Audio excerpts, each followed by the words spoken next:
Yo, yo, yo. What's up, chat? Happy Friday. What is going on? We made it, baby. It's the weekend.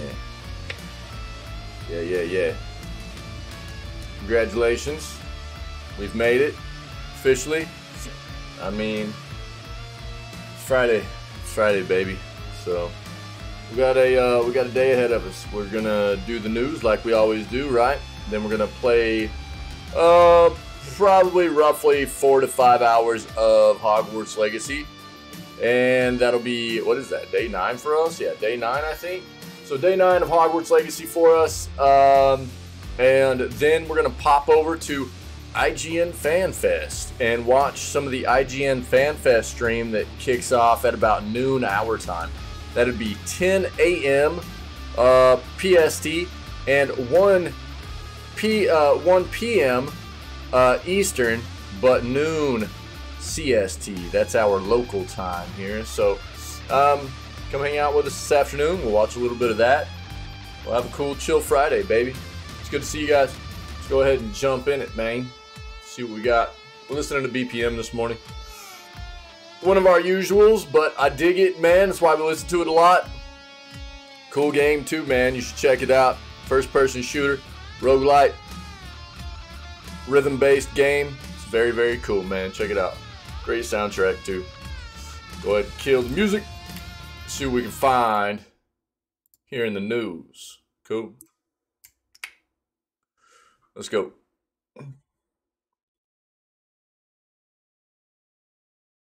Five Lord of the Rings games launching in the next 24 months. We know of a few, or a couple at least.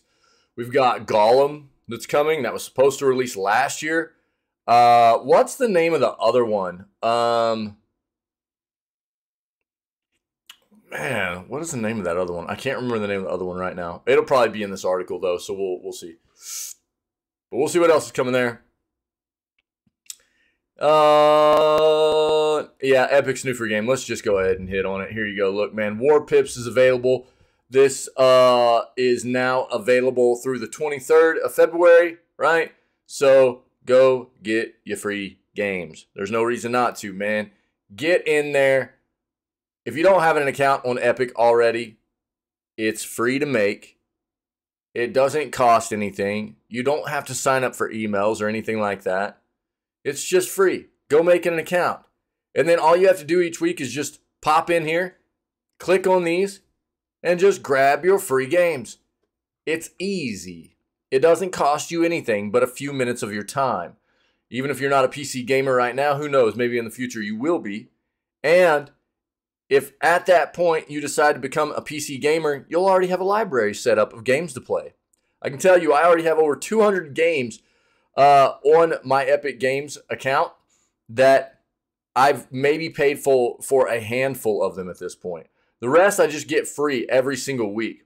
And during the holidays, they give away like free games all the time. So go get your free games. We talk all the time about how pricing is such a huge obstacle in gaming anymore. Epic gives away free titles every single week. And if you're not taking advantage of it, shame. You should be getting your free games.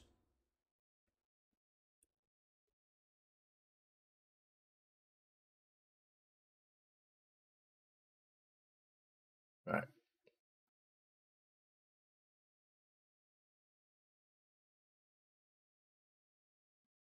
What?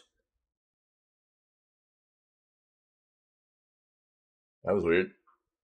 Okay.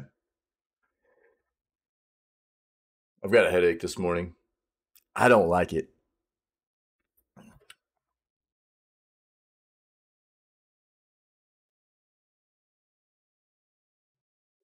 Cheers, where are my Java heads at? Let's get it. Mug on a mug. Let's go.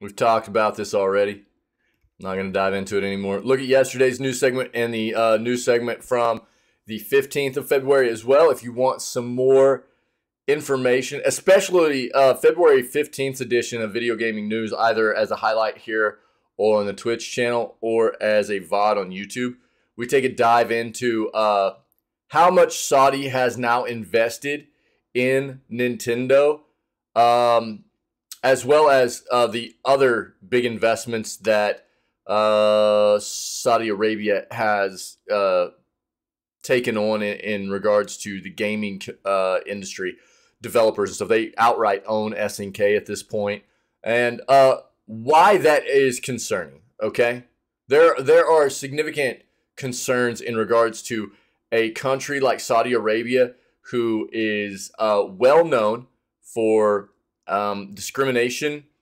social injustices in regards to certain demographics of people, and why that's bad for gaming, potentially. So go take a look at those previous news segments, and you'll see what I'm talking about.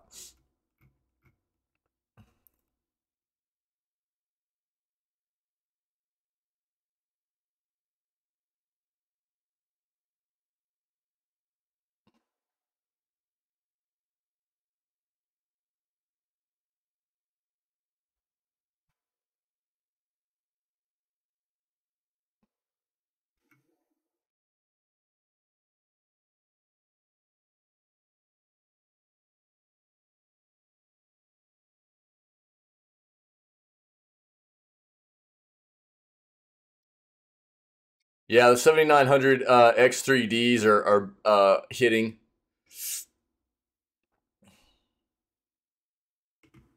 Let's see if this is worth.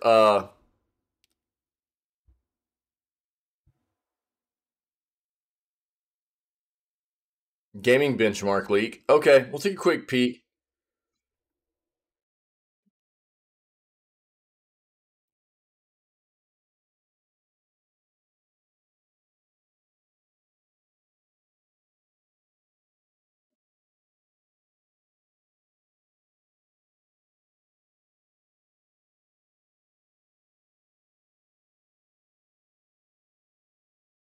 Win a copy of Sega's newest World War II video game. Here you go, guys. Wait, what? What is this? Yeah, War Pips. This is the game that's free right now. I just talked about that. Go get it. Wild Hearts review scores. Let's see how it's doing.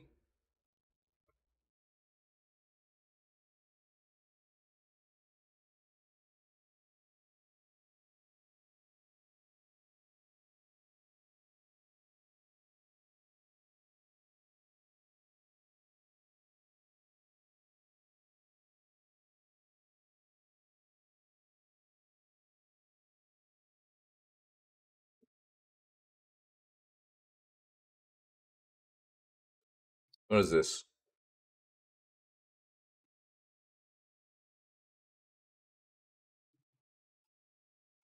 We'll see what this has to say. Epic's seems to be working hard to tackle hackers and cheaters on PC. Dude, I hate cheaters in gaming. It is a incredibly mauding thing to me. The fact that there are so many just soft, I'll just say it, soft ass gamers out there that don't want to like spend the time to get good at a game. They don't want to actually take the time to increase their skill level, and instead they'd rather just sit down with a piece of software and cheat to act like they're good is absolutely mauding to me. That's sometimes what they want. They just want to like troll people out, you know what I mean? But it ruins competitive gaming environments. It ruins it.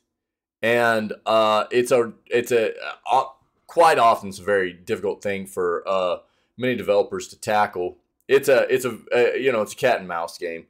They figure out ways to address it, and then something new comes out, and then they have to find out ways to address that, and they do, and then something new comes out, and it's just a back and forth all the time. but it's just stupid. A lot of people just want to try and act like they're better at a game than they actually are, and instead of taking the time to try to get good, they just want to cheat, and that sucks. People suck like that.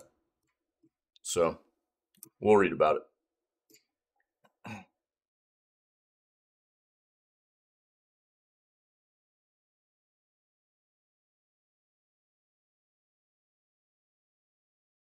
It's actually one of my favorite things to watch are videos of people getting caught cheating, whether it be like competitive gamers, like on competitive teams that have gotten caught cheating, or streamers that get busted by their communities for using software, cheating in competitive online games and stuff like that.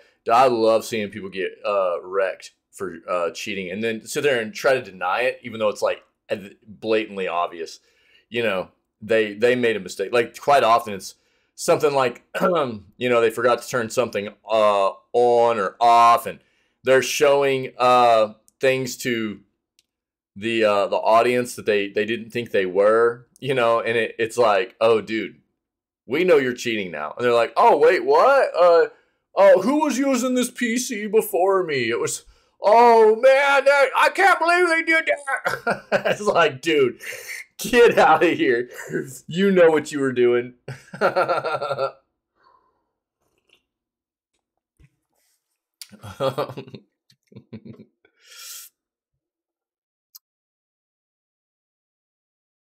Ubisoft canceled games because it said it was working on too many. We'll see.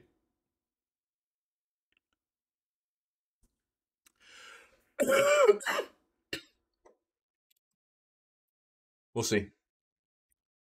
Will they be able to dig themselves out of this crazy, gross hole that they've found themselves in? Is it just a matter of them being spread too thin? They're a massive company. Is that all the issue is? Are they spread too thin? Or have they just actually lost the ability to, create nice, quality, unique titles that people want to dive into? I don't know if this is the only issue here, you know?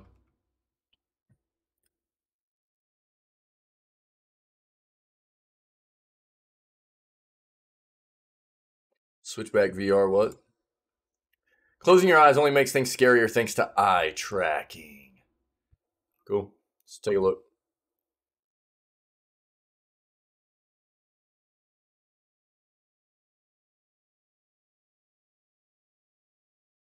Ubisoft has added Rainbow Six and The Division Mobile to its 2023-2024 lineup.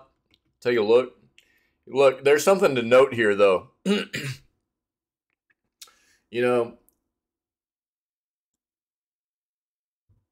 There are some other largely popular mobile or largely popular games that have had mobile iterations that have been getting shut down, like Apex Legends, and it's kind of crazy to look at what Ubisoft's trying to do right now and take a look at you talk about a game like Apex, which is incredibly, incredibly popular in the FPS competitive FPS scene. People love that game, and they just shut Apex Mobile down because they're like, there aren't enough people playing it for us to keep investing in this. And while initially, like on release, you'll probably see an amount of player base on these titles, but do you really think that these are going to be things that are going to be sustainable and profitable moving forward when you see things like Apex Mobile dying and they're like, we're not even going to put, I don't even think Battlefield had made it all the way out and they're like, we're just going ahead and canceling that, so it's kind of wild to see games like this being added into a mobile realm whenever we're seeing other highly popular major platform like on console and PC, their versions of mobile be shut down, and now Ubi's like, oh well, let's give it a shot. I don't know. I don't know if that I really see it, but we'll take a look at it.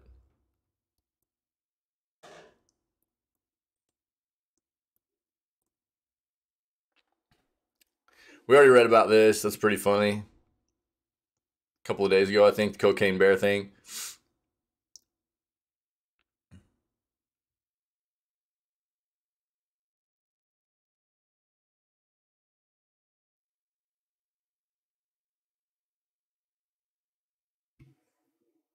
We've already hit on this too. For all the, if you need to know like what's hitting on Xbox's subscription service for PS Plus, all the tiers, take a look at yesterday's news segment and the news segment before. I mean, we're talking about like not only the games that came out at the beginning of February, but games that are hitting right now too. Yo, gamer, what's up, buddy? There's some significant,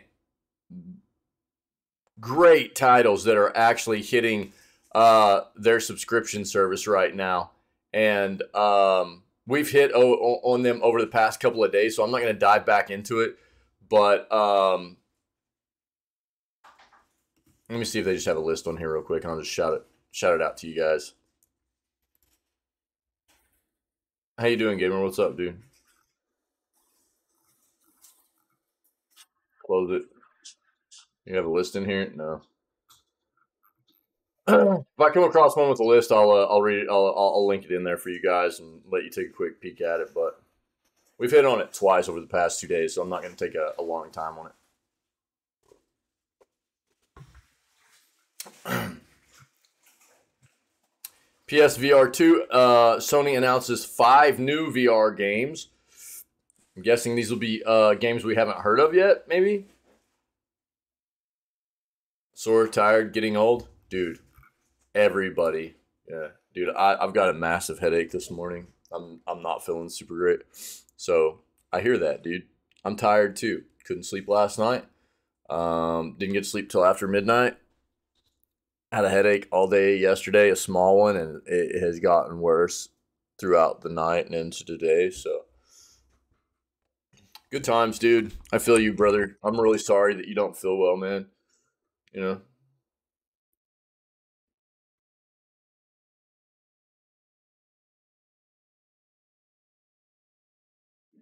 Ramjel, what's up, my friend?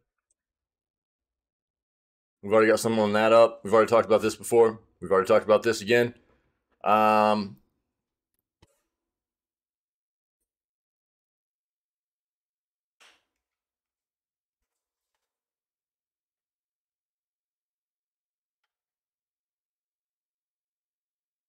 Ex Apex Legends, the Typefall leads form a new studio. Have we talked about that? I don't think so. Yo, I've got a headache too. I had a headache yesterday. That's why I wasn't wearing my headset. And all day while I was gaming, and it's persisted all the way through the night. I didn't sleep. I didn't go to sleep till after midnight, even though I laid down at like 8:30 or 9. And my head's just absolutely pounding, man. So I feel that. I feel that. Yeah, we had a lot. We had a big storm here yesterday. I don't know how bad it is this morning. Yeah, yeah. Sorry. It might be a day for everybody here. Gamers not feeling great. You're not feeling great. I'm not feeling great.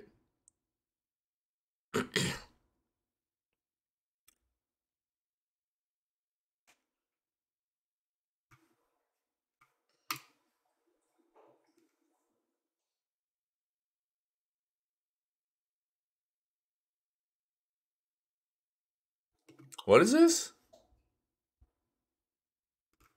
Oh, meh.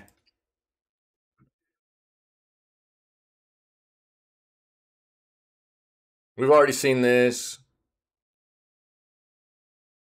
What? A Tetris movie? Cookies on fire? Maybe she got the zoomies or something? Is she zooming? Is that what's going on? Is Cookie feeling better? Tetris movie? Dog, what? Huh. Oh, we'll take a look at this. She's full energy. Yeah, she's got the zoomies, dude. Yeah. She got the zoomies this morning. I'm glad she's feeling better. Yeah. Good. I didn't even know they were making a Tetris movie.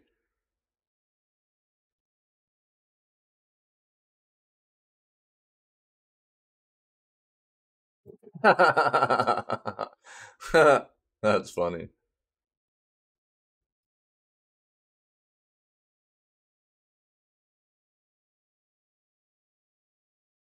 PS Plus free online multiplayer weekend.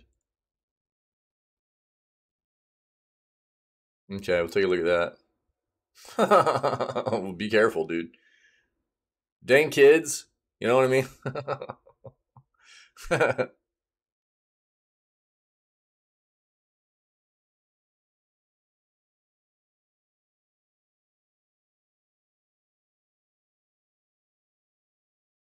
What is this?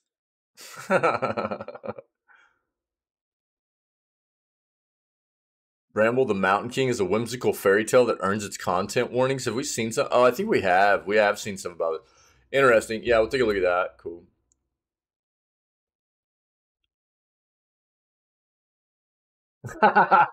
Ubisoft boss confirms publisher will attend if E3 happens.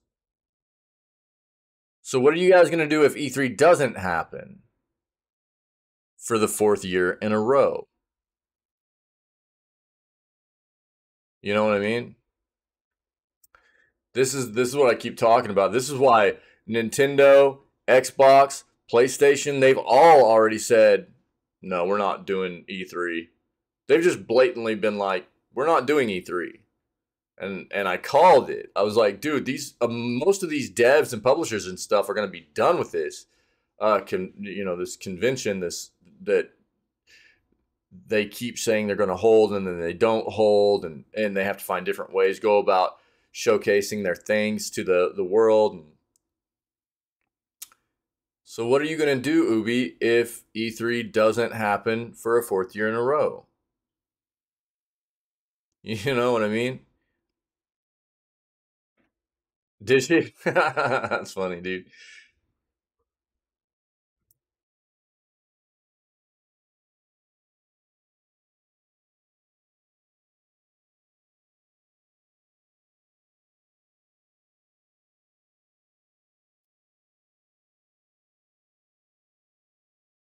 Yeah, I know what you're talking about. Like a playful one, yeah.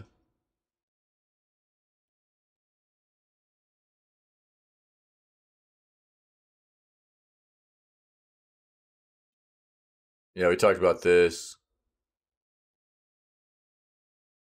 Oh, Metro Exodus sequel is reportedly in fully playable state. Sick. We have all these on our schedule to play. All the previous Metro games, all three of them. We have them on the schedule to play. Do like an entire month this year. Should be really good.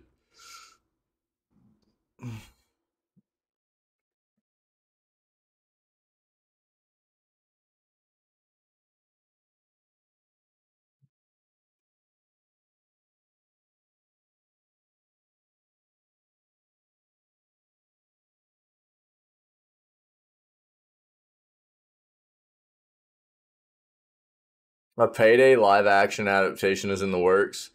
That just is too easy, I think. I can't wait for Payday 3. I'm so excited for Payday 3. Supposed to release this year sometime, man. I can't wait.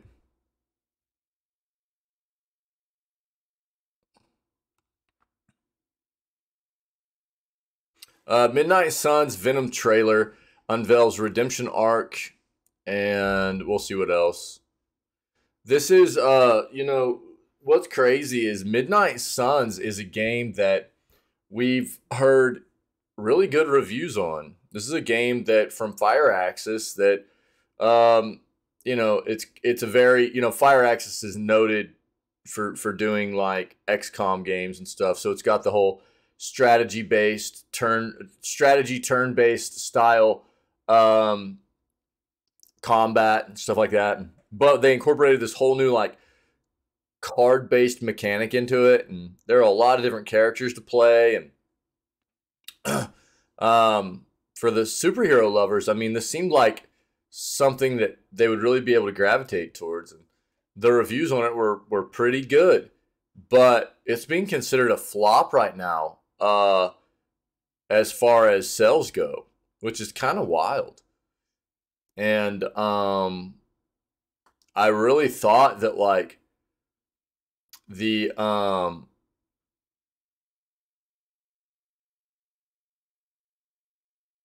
always want to call it Arkham Knights, not Arkham Knights. It's the Gotham Knights game.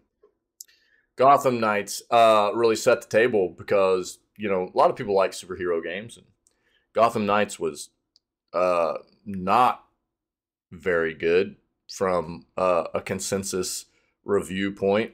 A lot of people did not think it was all that great, and then Midnight Suns came out just a little bit after that, and I really thought that people that were looking for a good superhero game, the Gotham Knights failure had kind of set the table for this, and especially with people reviewing this well, I really thought that it was going to do pretty solid, and it's being considered a failure as far as sales go right now. It's kind of wild, but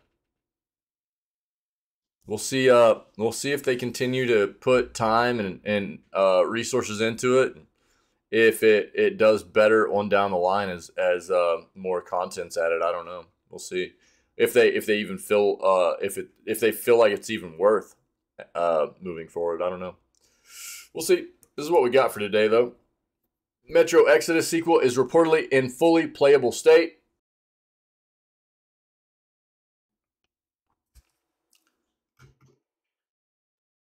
"4A Games has another Metro in the works, and they're only 4 years on from Exodus. It's reportedly in a fully playable state. As reported by Insider Gaming, the new Metro game may even be revealed later this year, aiming to launch at some point in 2024. And that's based on IG sources as well as Exodus's revealed to release timeframe. There aren't many details as of now, but what the sequel will entail. But it's set to follow the other 3 Metros in terms of gameplay, stealth, resource management, crafting, etc. We know a new Metro game is in development thanks to a post from 4A itself. Back in 2020, it said, "It's no secret we have already started work on the next Metro game using everything we've learned from the past 15 years. We've set our sights even higher. The next title is being built for Gen 9 consoles and PC with a complete overhaul of our engine and renderer to take advantage of the new power, storage, and hardware-supported ray tracing afforded by the new consoles.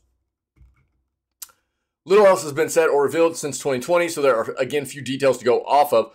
But in the same post, 4A Games stated that it's committed to delivering a great story-driven single-player experience. This is what the Metro series is founded on. As a studio, we want to constantly push ourselves to create bigger and better games. Metro Exodus takes place in 2035, 1 year after Last Light, takes us outside of Moscow, across all Russia, thanks to a train called the Aurora. We travel to the Volga, the Taiga, and eventually the Dead City, seeing far more of this world than we have ever seen before in video games. Metro series is based on novels of the same name. There are only 3 novels, 2033, 2034, and 2035. As we are mostly caught up, the games will break into their own territory going forward, while a film adaptation is said to be on the way, though it was delayed out of 2022. Interesting. Cool. Yeah, we've got all of these on the schedule to play later this year. All of the ones that are currently released, right? You can find that here. I need to do a little bit of updating to the schedule, but as for what we've done so far this year through January and up till now in February,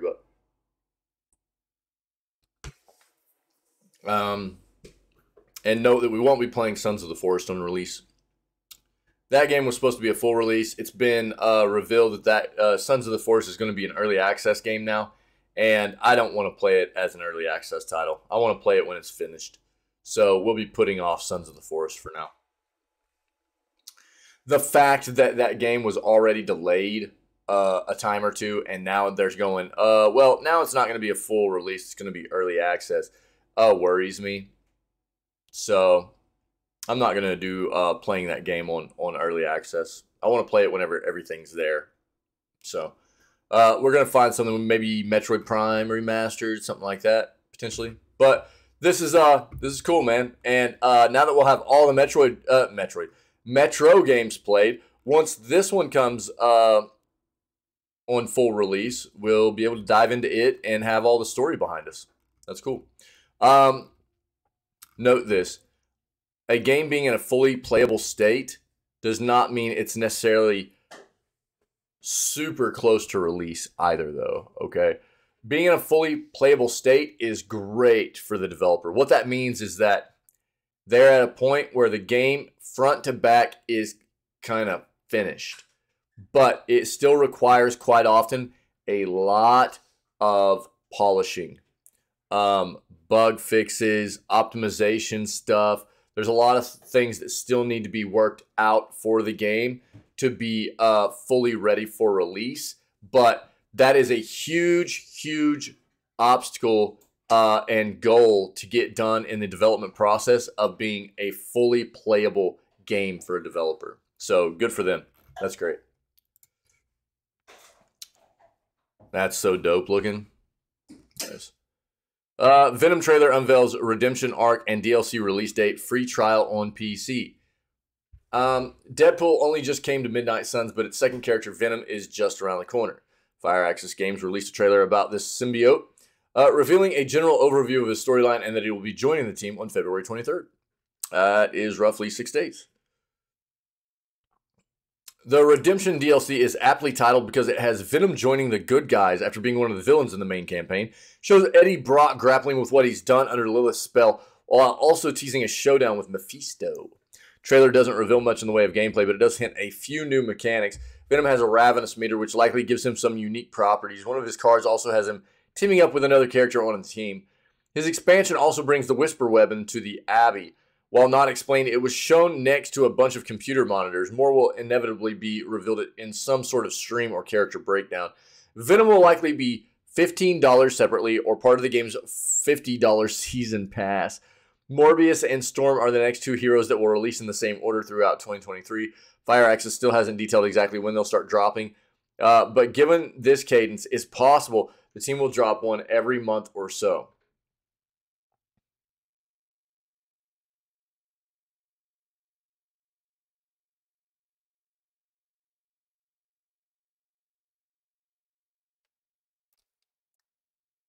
Jesus. This trailer debuted alongside another free trial. The game will be free to try on Steam, on PC, from now until February 19th at 10 a.m. So 2 more days. A trial for the PlayStation 5 version went live in January to coincide with Deadpool's launch. We'll watch this. Let me talk about this, though.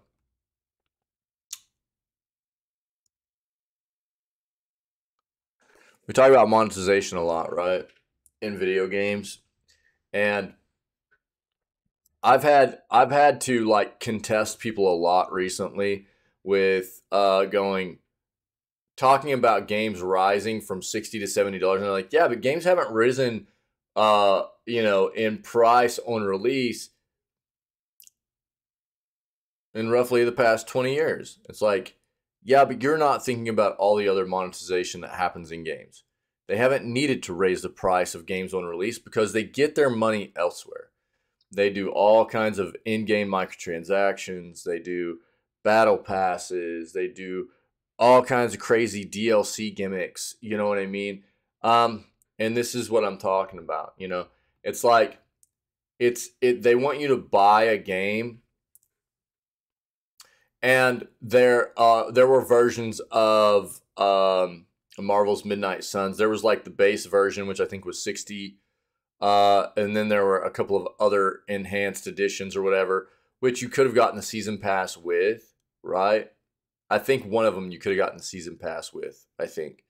I would need to look it up. But still, even those versions were like, I think 80, 90, upwards towards $100, something like that. So, you might have gotten a little bit of a discount outside of what you would have to pay for this separately. But still,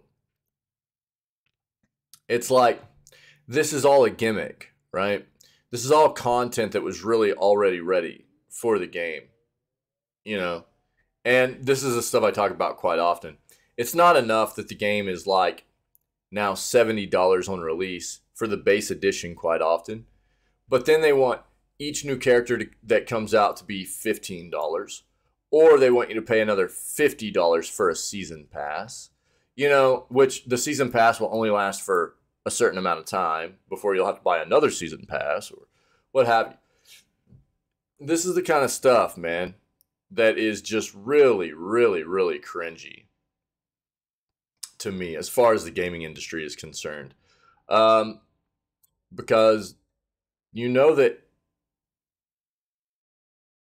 most of, if not all, this content was really ready on the release of this game. This game just released in December, if I remember correctly. So this is what I talk about all the time. It's like you pay $70 for a game, and then a month and a half later, it's like, oh, hey, here's all this DLC. So you can pay almost what you paid for the base game, you know, and start dishing out more money for this little bit of content, you know, that was actually ready all along and should have been part of the base game. But it was a way for them to try and monetize more parts of the game's release instead of just including it, you know. Ferret, what's up, buddy? Well, let's watch this. I caused a mountain. Yeah, they still want to increase the price of games on release too, you know. In the name of some freaky demon lady. She didn't do all this. I did. Oh, but humans do love a moral dilemma. So let's make a deal. Stop the vampire uprising. Then I will cure this pathetic creature forever.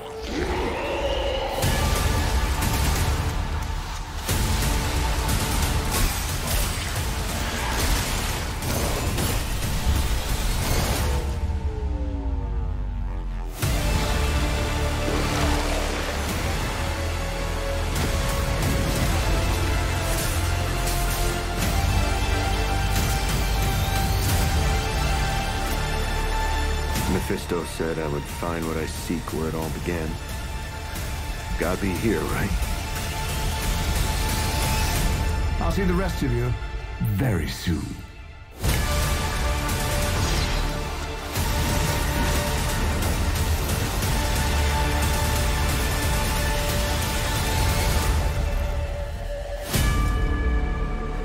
It's cool that you're getting to play as Venom. That's at least a move in the right direction as far as I'm concerned. I'm so tired, dude, of these games. You're always having to play good guys. Anti-heroes are at least, like, better. But can they just start developing games where they let you choose? You know what I mean? Like, can you just, like, start developing games where you let people choose? Whether you want to fight the good guys or you want to fight the bad guys? Why is it always, like, pushed upon you which faction you have to be? I'm so tired of that, dude. I'm so tired of it. Because, look, I'm going to go ahead and just say this. Bad guys are cooler, dude. Bad guys are cooler, man.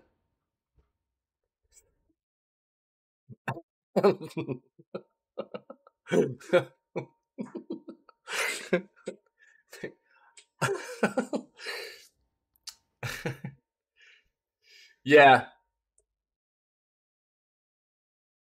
Yeah, there have been some, like, I mean, dude, I used to play heroes versus villains online, you know what I mean, way back in the day. There've been some of them, but for the most part, dude, if a game is ever, like, doesn't give you the choice, you're just always a hero. You know what I mean? And there haven't been a whole lot of examples of them actually letting you, like, decide between it. You know what I mean? There's a few of them out there. But it's like, and dude, I want it for all universes. Because all universes have, like, the bad and the good and the bad, right? Yeah, I know that game. I know that gamer. There are games. Some of the more notable ones are like Fable. Fable is iconic for letting you choose to be good or bad. Star Wars Knights of the Old Republic, dude, is my favorite Star Wars game of all time. Just slightly ahead of X-Wing, because it lets you choose to be good or bad. But that's what I'm saying, dude, is they're few and far between, man. You know what I mean? I know there are games out there that let you do that. I know that. But quite often, games just make you be good guys. You know what I mean? It doesn't let you, yeah.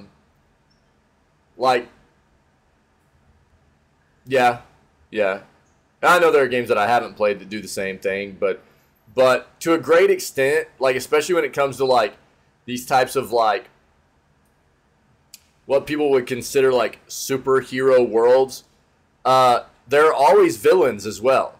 But the games that are always made are always, almost always, centered around you being good guys fighting off bad guys. You know what I mean? I want the opposite, dude. I want the other viewpoint. Yeah?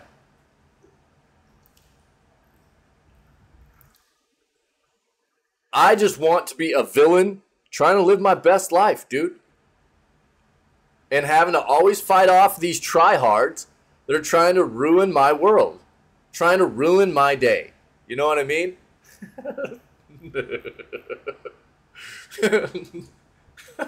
Jesus. What's up, Wick?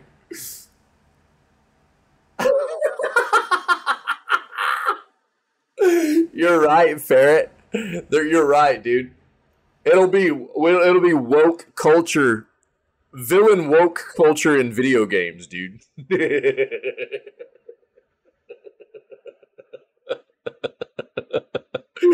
Oh, bro. Yeah. The world's going to crap because video games are letting people play as villains. Just another reason to blame video games for things. You know what I mean? Yeah, dude.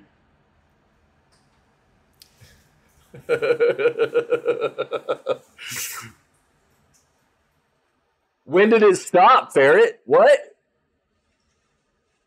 It hasn't stopped, dude.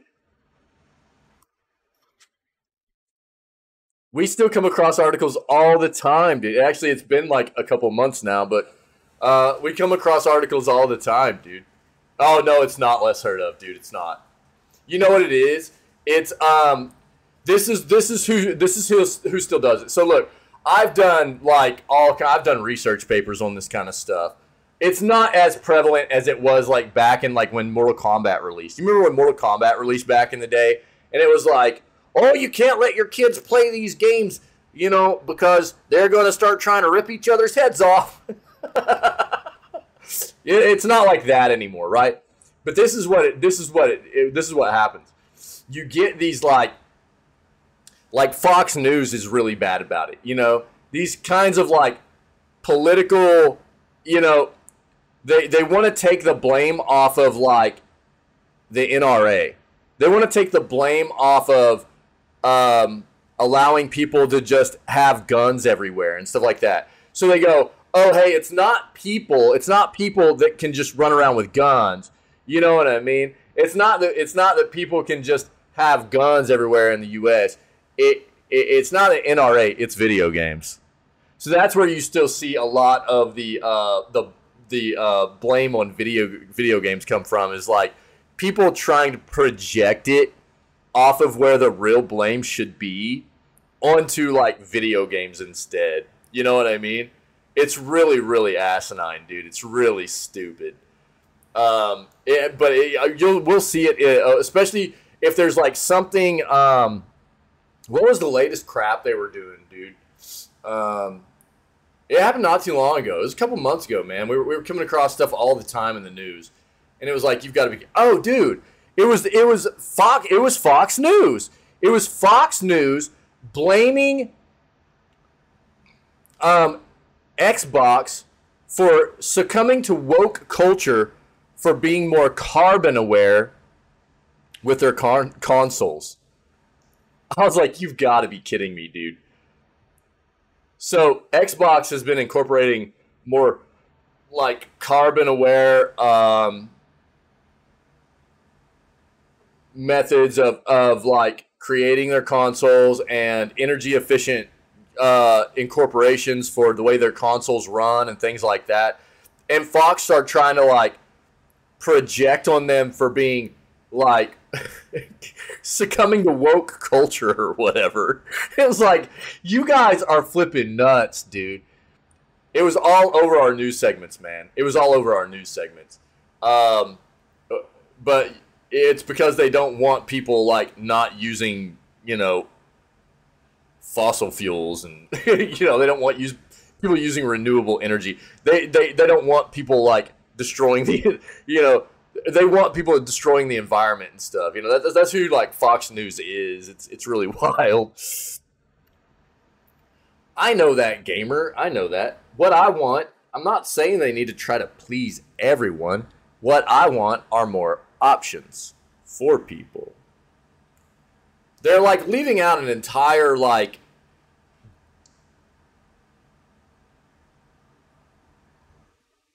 not everybody always wants to play a hero. That's what I'm saying, you know? And that's quite often where these games go to. It's like they don't even think about the other side of it, you know? Oh, it really is fair. Yeah. I know that games will never, you know, game devs will never please everyone. I understand that. I mean, we talk about that a lot. But it's like, I think, you know, the more options you can provide people, whether you talk about like from things like character creation and being able to give as many people as many options as possible. No, I know. Well, I mean, I just assumed that. That's why you put it in chat, gamer. So that's why I'm just playing off of it. But I think that's, you know, just where I think devs need to go though, is like, you know, if you're gonna give people a side of like the whole because there's so many characters in Midnight Suns, you know what I mean, on the side of good and bad.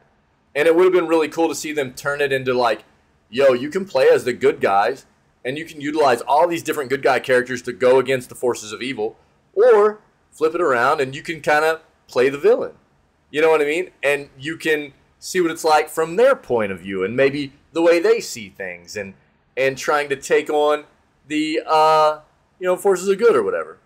You know? Won't ever happen? What do you mean won't ever happen?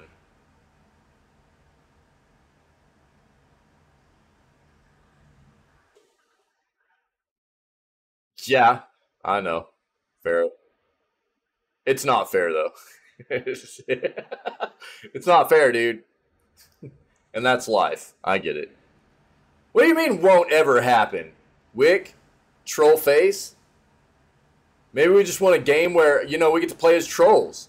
It's not fair that you get to just be a troll every day, you know what I mean? But sometimes we want to live the life of a troll too, you know? And if we don't have that in a video game, how are we supposed to know what it's like, Wick?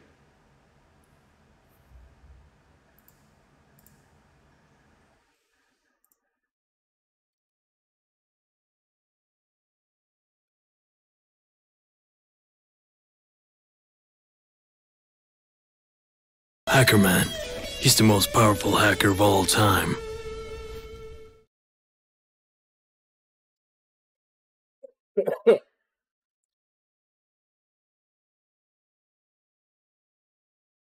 Never played the bad guy side? Yeah. I never really played DC Universe Online, but I did play Heroes versus Villains, was an old school MMO that did a really good job of letting you play either faction, you know? And you created your character, and you just got to play whichever faction you wanted. It was really cool. I liked it.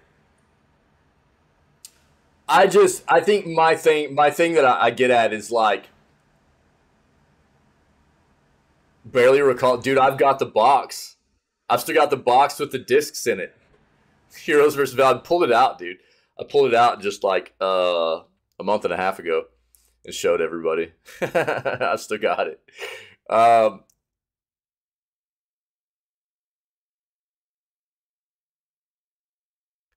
Maybe that's what it was. Yeah. Maybe it was what was it called, dude? Was it City of Heroes or was it Heroes versus, I can't remember what it was called now anymore.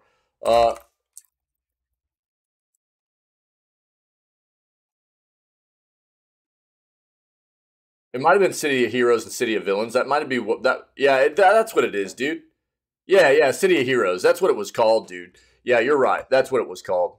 I was mistaken. Sorry. Yeah. Back in 2004, dude. Me and my buddy used to play this together all the time. Yeah. It was a cool game, dude. It was like City of Heroes and City of Villains, yeah. Yeah. The game's first sequel was City of Villains. Yeah. In 2005. Yeah. Fake News 08. Shut up, Nick. Oh my god, dude. Yeah.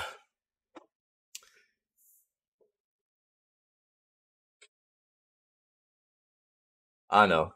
It's more, I think, it's more appealing to a larger demographic of people that play games to just be a hero, I think. I can just always hold hope, I guess. You know? Dude. Farron, don't feed the trolls, dude. Did you not see the sign when you came into the channel, dude? Don't feed the trolls, man. Oh no. You're creating a terrible issue here. Oh, you created a free account on that game right before it shut down? That game was cool, man. That game was pretty good. For an early like MMO like that and stuff, they did a pretty good job, yeah. I never did play DC Universe Online though. Yeah.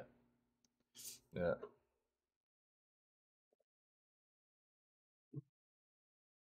Bramble the Mountain King is a whimsical fairy tale that earns its content warnings.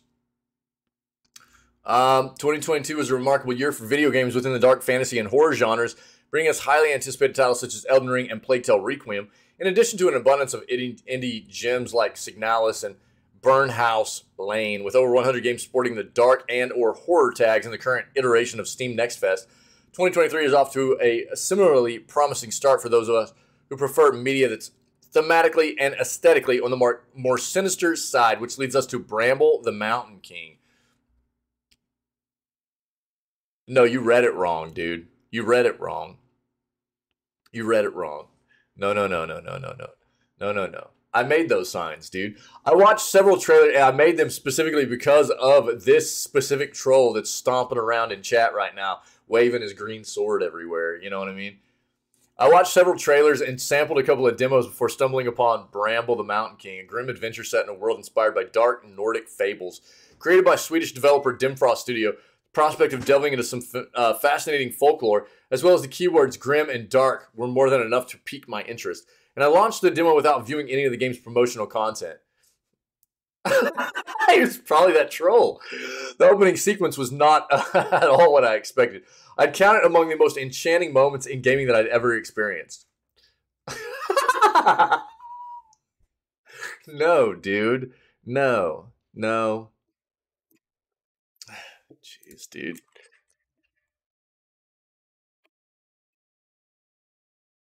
What is this?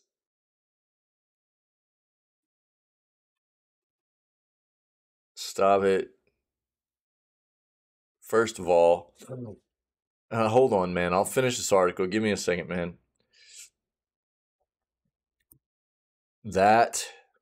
Then we need this. Then I've got to find this. Hold on.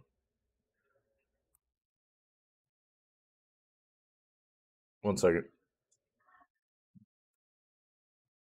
Dude, my head is just crushing this morning. It hurts so bad. It's going to be a long day. There. All right.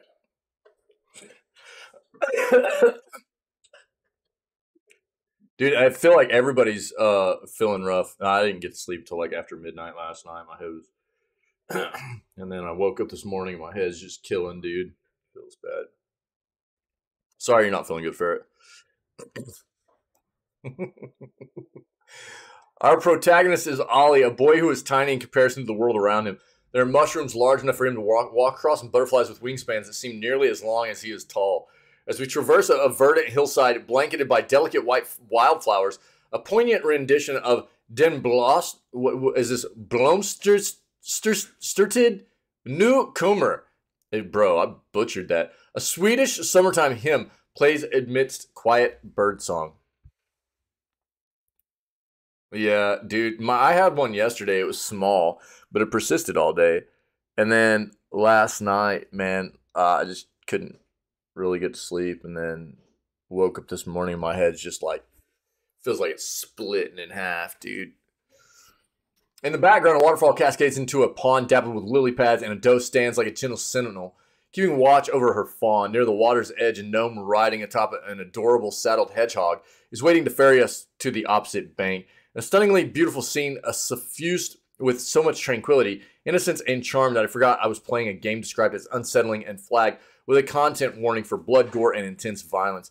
After completing the rest of the demo, relishing the tension of its last few minutes, but still savoring the sense of childlike awe I experienced in the first few, can't help but think that the way Bramble the Mountain King remixes its lights and darks is pretty remarkable.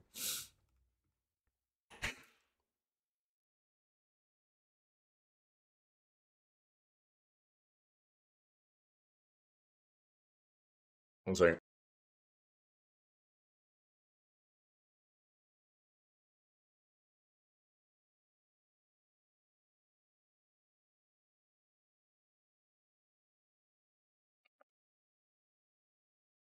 Yeah, dude, I deal with chronic headaches too.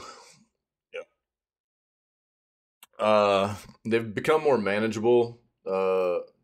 With I've been seeing a doctor for them for a while.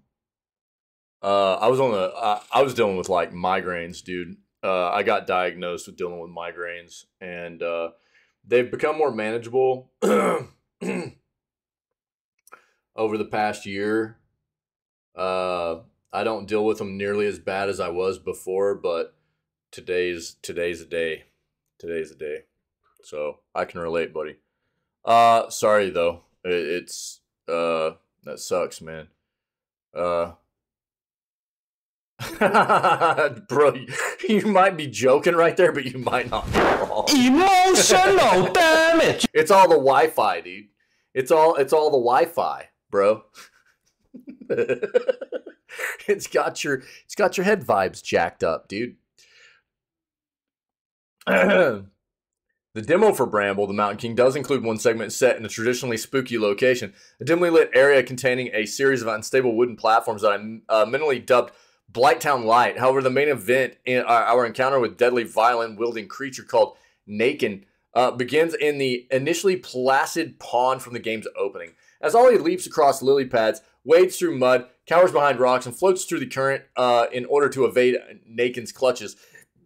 Excuse me, it's a testament to how effective music, character design, and some good old-fashioned jump scares can be for crafting a scary scene. This waterlogged game of cat and mouse is undoubtedly terrifying, despite occurring in the light of day and against a beautiful backdrop. The available trailers for Bramble the Mountain King suggest that Frost Studio won't be pulling punches when it comes to delivering brutal, spine-chilling moments, but it also looks like players will be treated to more of the joyful exploration we got a taste of at the start of the Next Fest demo. As someone who often gravitates towards games with settings that endeavor to be as nightmarish as possible at all times, it's nice to be reminded that wonder, whimsy, and delight can exist in the same space as fear, peril, and abject vulnerability. Bramble the Mountain King will be released on PC and consoles on April 27th, and I can't wait to see what else its beautiful yet dangerous and twisted world has in store. Nice, dude. Yeah. We saw this, I think, when did we first see the trailer for this? Like the Game Awards, maybe? Yeah, you hear what you want to hear, Ferret.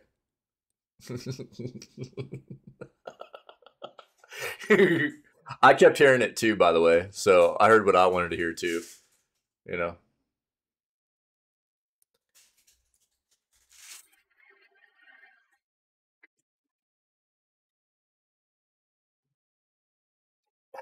I think we first saw that trailer during the Game Awards back in December. Maybe.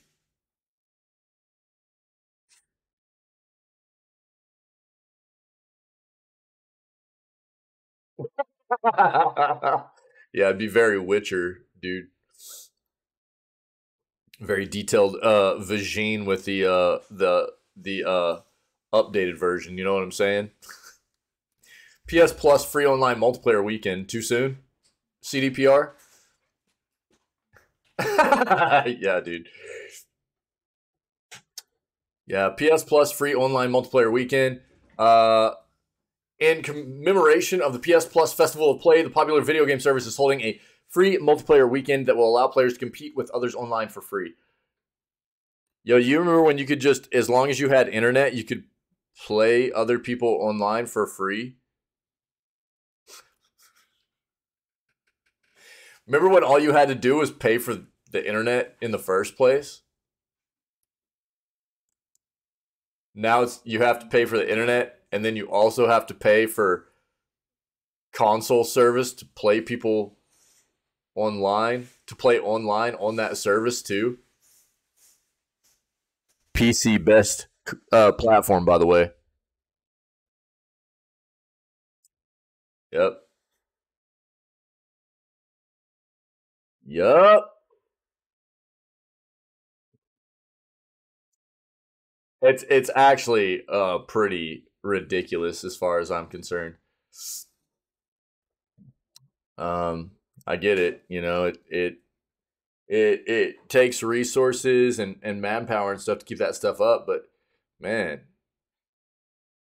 that's part of why people buy into your platform, man. You know?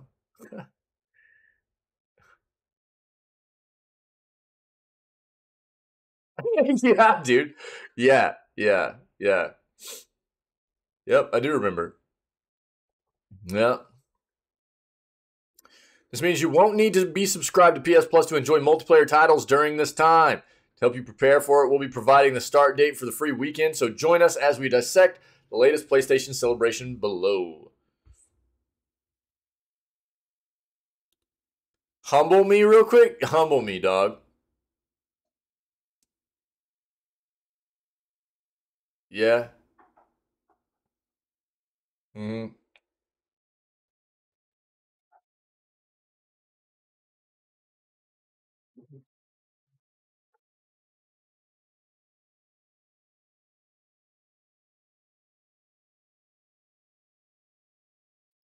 I think it's better on console. You know what else I think? I also think that I'll never ever have to buy this game again for PC. But if anybody else on console wants to play this on a console moving forward, you're going to have to buy it again.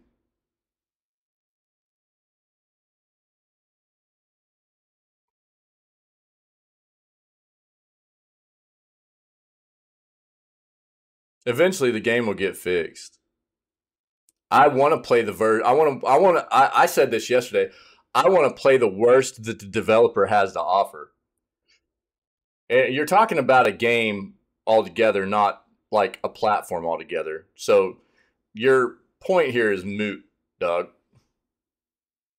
I doubt you get fixed because I don't think you can be fixed. About the only thing that calms you down is going to get meal prep from your mom. You know what I mean? I need to talk to your mom and start getting her down on some more meal prep to calm you down. You just be in here like stomping around, waving your sword around every morning, just really angry, dude. We need to get more meal prep going for you. I mean, all I really needed to do was just say like, I've everybody's gonna have their preference, right?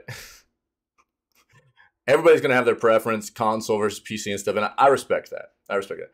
For me, dude, nothing. There's console is so far away from being anything close to what PC is currently, dude. It's not even a close race.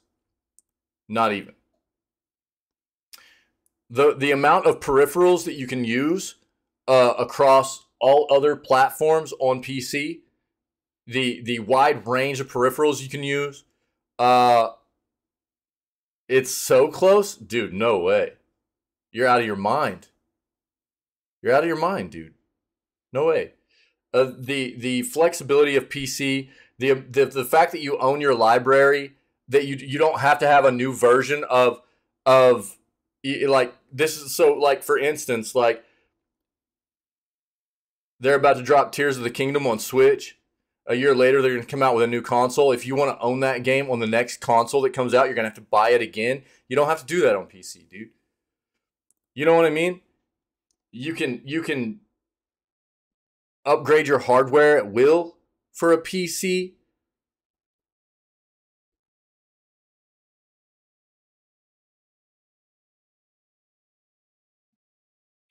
Yeah, devs aren't good with PC. Devs are good with static hardware, which is why console tends to have better releases for sure. But you don't have to pay for online services, dude, to play games with other people. I agree. Devs are not as good as good with. But I'll tell you this, dude. For who I am and what I like to do, and you know who I am for the gaming world. I want to play the worst version of a game. You know. You're like stereotyping all devs as being bad game devs on PC, and that's a stupid way to think about things, dude. That's a bad stereotype. That's not true. There are plenty of devs that are very, very good at releasing games on PC. Are all devs good at doing both PC and console games? No. There are plenty of devs that are bad, that are only good at doing console. But there are a lot of devs that are good at doing PC releases too. Absolutely. Yeah, Ferret's right. Wick's just trying to troll, dude. He's just trying to get me riled up right now. Is what he's doing. I've known Wick for too long now. He's trying to troll me out, dude. He's trying to rile me up. But I'm gonna make my point here. Everybody's gonna have their own preference as far as console and PC and things like that go. But I will absolutely stand by. And dude, I've been gaming for flipping ever. And I've done PC forever. I've done consoles forever. And I've got, a good amount of history and experience to go off of in regards to my own perception of what the best platform is currently and has been for a long time. And I'll stand by it. Are there pros and cons to all? Absolutely, dude. Absolutely. But I still think that the PC is head and shoulders above any console, dude. Fair. Don't you tease me with a good time, buddy. Random up. Let's go. Look at that Kappa Ross, dude. Let's go. Ferret got Kipo, dude. Let's go. Yeah, and there's Wick, appropriate. Stinky Cheeser, dude. Stinky Cheeser, appropriate. Yeah, let's go.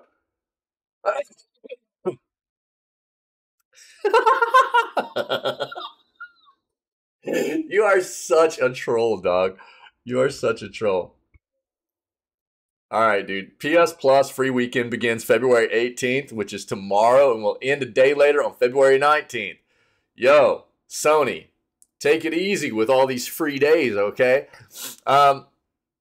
You'll be able to participate in multiplayer modes for any PS4 or PS5 title for free as long as it has online functionality. Steam Deck is better. Yo, I'll buy into that. Yeah, I'll buy into that. Yeah, I would agree with that notion. According to the official blog post, members of the PlayStation Star service will also be able to earn a special digital collectible commemorating the online multiplayer weekend by simply joining the event.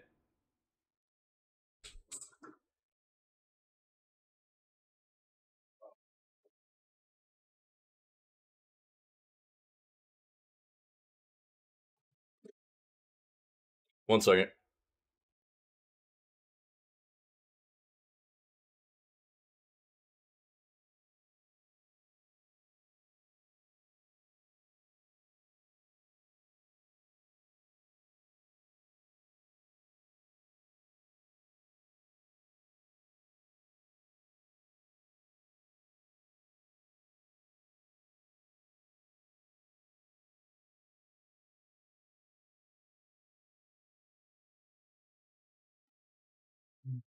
All right, my bad.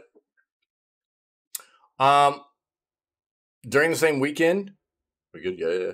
During the same weekend, players will also be able to participate in PlayStation tournaments for various titles, even without a subscription. Some of the games that will be holding competitions include FIFA, NBA, and Guilty Gear Strive. Additionally, those who join in will have the chance to win a 3-month PlayStation Plus voucher. Tournaments will apparently be available during the afternoon and evening of your local time, so tune into official channels for the latest announcements. From February 15th to February 24th, PlayStation users will also be given the opportunity to win a Sony gaming setup by entering a contest. Prizes that the potential winner can get include the Sony Bravia 55. I'm guessing that's is that a 55-inch or a 75-inch TV? It's a Sony Bravia TV, dude. Sony TVs are really solid. You can't get a Steam Deck, dude, in Australia? Mithril? Wait, what? For real? Yo, Mithril, what up, dude? Happy Friday.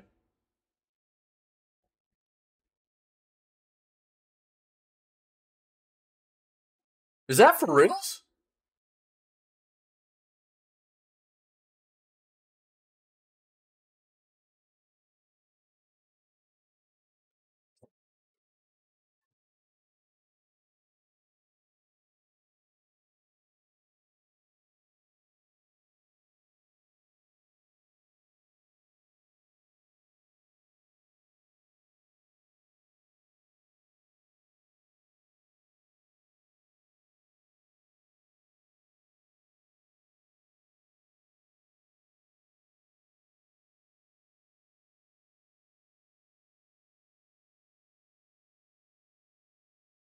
They're crappers, dude. What's happening? Oh.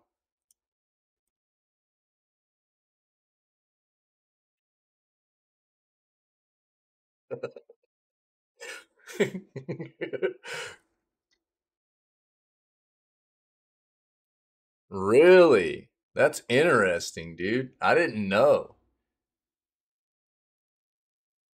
Huh. A month ago, huh? Does it actually say? Or is it just like open-ended, dude? That sucks, dude. Wow. Why? It's got to be some kind of like issue with importing them or something, man. Or shipping them there, you know? Really?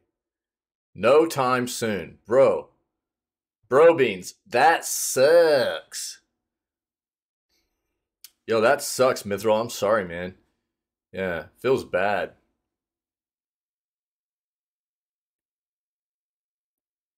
Huh. Interesting. Weird. We might have to look into why. From February 15th to February 24th, PlayStation users, yeah, it's a Sony Bravia TV, Dolby Atmos soundbar HTA 5000, and Sony WH-1000 XM5 wireless noise canceling headphones. If you guys need the link here.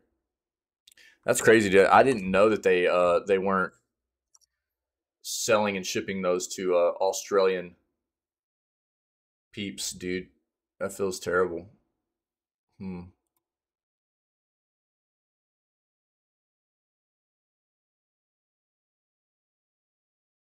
Yeah, that's what I was thinking too, Ferret. Really? Interesting. Huh.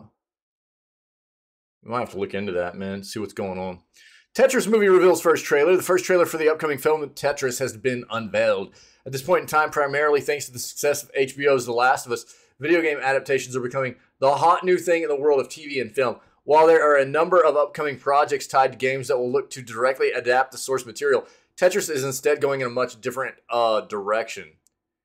Yeah, dude, that's what I was like, what? There's a Tetris adaptation? Rather than centering around a bunch of anthropomorphic blocks, Tetris tells the story of how one of the world's biggest video games came to be. Taron Egerton stars in the film as Hank Rogers, who is a businessman that ends up discovering Tetris and looks to make the game a worldwide hit. However, because Tetris was created by Russian developer Alexei Pajitnov, Rogers has to learn how to find a way to work out a deal with the Soviet Union during a tumultuous period in world history. The result leads to Rogers getting enveloped in a situation that is much more complex and far more dangerous than he could have anticipated. I'm not going to be able to watch this here. Yeah, it's just like a documentary. I won't be able to watch this. It's Apple TV, dude, and this will absolutely get caught whenever I upload the news segment to YouTube. So I'll link it for you guys to watch. There's no way I'll be able to watch it on here and it not be caught for copyright.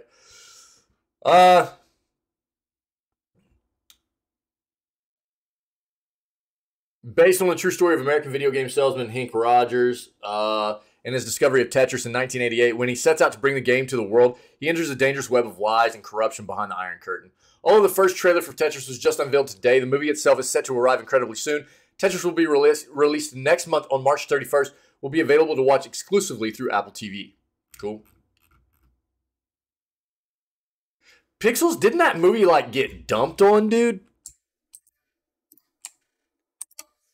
Wasn't the Pixels movie like reviewed very badly? I didn't watch it. Yeah. Did you? I'll have to watch it then. Yeah, I saw the reviews that were like terrible, and I was like, probably not worth my time, dude. Because it was really, really bad reviewed. To the point of like, really? Oh, okay. Yeah, I mean, I dig fun movies too, but usually when a movie gets reviewed as bad as that one does, I'm like, oh man. Probably. That's probably why, yeah. But I was really scared, dude, of like just wasting my time with it, so I never even looked at it really. Yeah. Because I mean, dude, it got terrible reviews. What was it here?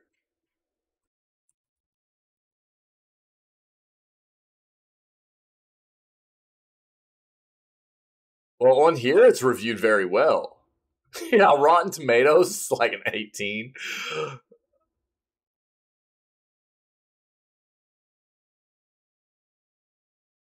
What was IMDb's? Better than its rating, highly underrated. Yeah, okay, cool, man. Nice. Okay, cool, man. Yeah, I'll have to check it out. Thanks, guys. I just knew when it came out, dude, there was like all kinds of like review sites that were like bombing the crap out of it. And I was like, oh god, dude. IMDb is a 5.6 out of 10. Yeah. Yeah. Okay. Cool. Yeah, I'll have to check it out. Thanks, guys. Cool. Full of in jokes. Yeah, that's why non-gamers didn't get the laughs. Yeah. Yeah. Oh, for real? Yeah, okay, cool. Yeah, thanks. Yeah, I'll have to check it out. I'll probably like it. If that's the case, I'll probably like it. Yeah. Yeah, it'll probably be up my alley, dude. I'll probably have to watch it without the wife, though. I'll just have to watch it alone. Yeah. PlayStation VR 2, Sony. Thanks, guys. I appreciate it. PlayStation VR 2, Sony announces 5 new VR games. The packed lineup of PSVR 2 games in the launch month continues to grow. The German PlayStation blog revealed, among other things, a sequel to the sci-fi shooter Solaris Off-World Combat and a conversion of the graphically complex VR adventure Wanderer. Some of this was apparently unveiled too early, as the post has been revealed. Among the titles was also the comically brutal gladiator game Gorn, which was not announced for PlayStation VR 2 until now. Less surprising is the announcement that Mighty Coconut is bringing the terrific social VR game Walkabout Mini Golf to PSVR 2. The sports game is to be released soon for the new VR headset. The titles revealed by Sony are coming in the first month after launch. If the information in the now deleted post is correct, below an overview of the announcements. All other titles can be found in the overview of all unannounced games for the PlayStation VR 2.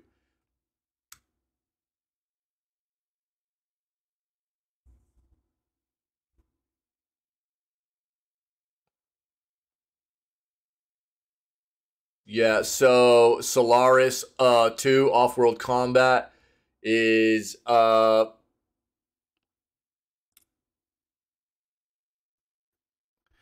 Straightforward multiplayer shootouts on space stations. Reminiscent of Halo. Does not look as mature as the Xbox Classic or the elegant locomotion in the VR shooter Hyperdash. Already available. This is for Walkabout Mini Golf.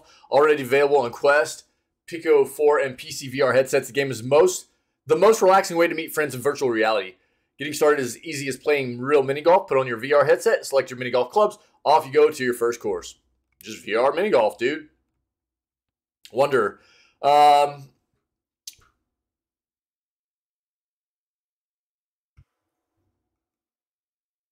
Is a time travel adventure. Seems like the ideal candidate for a port to PlayStation VR 2. Atmospheric backdrops and mystical storyline were already compelling on PC, VR, and PSVR. With the help of advanced wristwatch, you visit eras and locations such as ancient temples or the workshop of Nikola Tesla. Interesting. Here, let's watch this real quick. Wanderer. Greetings.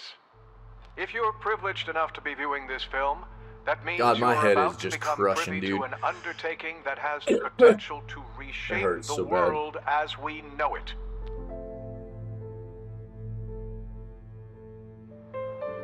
I present the Temporal Transporter.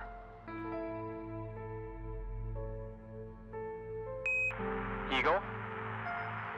This is Houston. We still have no response from you. We presume the worst.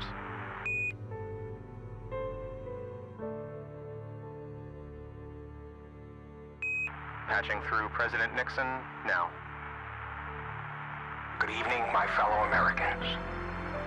Fate has ordained that the men who went to the moon to explore in peace will stay on the moon to rest in peace. And though the Soviets have accomplished putting the first man on the moon, know that for us Americans, who dared send 2 of our sons into the unknown, sons who laid down their lives for a most noble goal, we will not give up.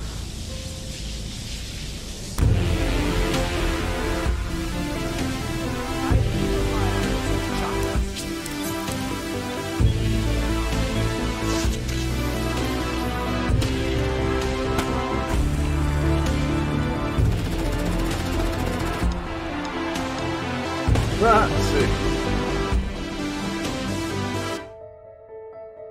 That was Tesla, yeah. Oh, that's pretty wild, man. Interesting.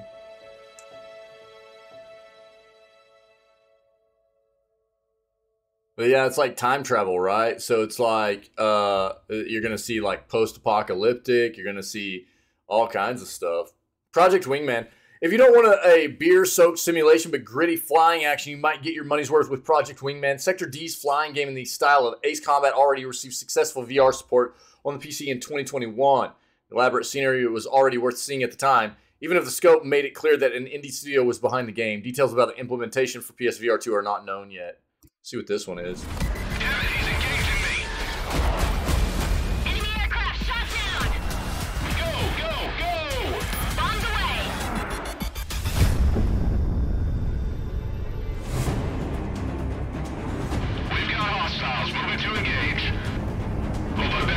Oh, that's pretty dope, dude. Like VR in the cockpit of a fighter jet? That's pretty gnarly, dude.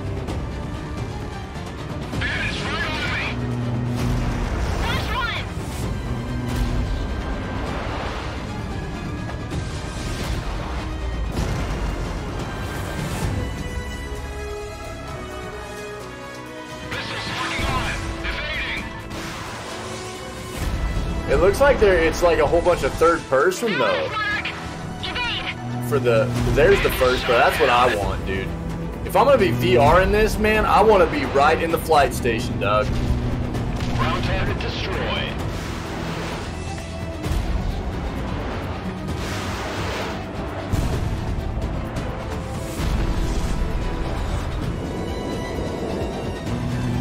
Target hit.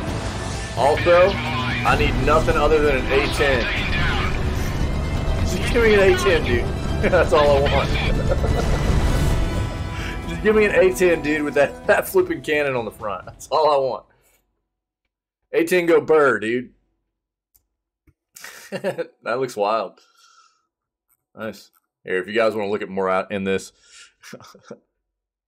Did you know that most fighters can't even keep up with an A10 ferret? A10's too agile for him, dude. Because most fighters are going like stupid fast. You know what I mean? But they're not as agile as an A10 is in the sky. An A10 doesn't go as fast as they do, therefore it can like outmaneuver them. It's kind of crazy.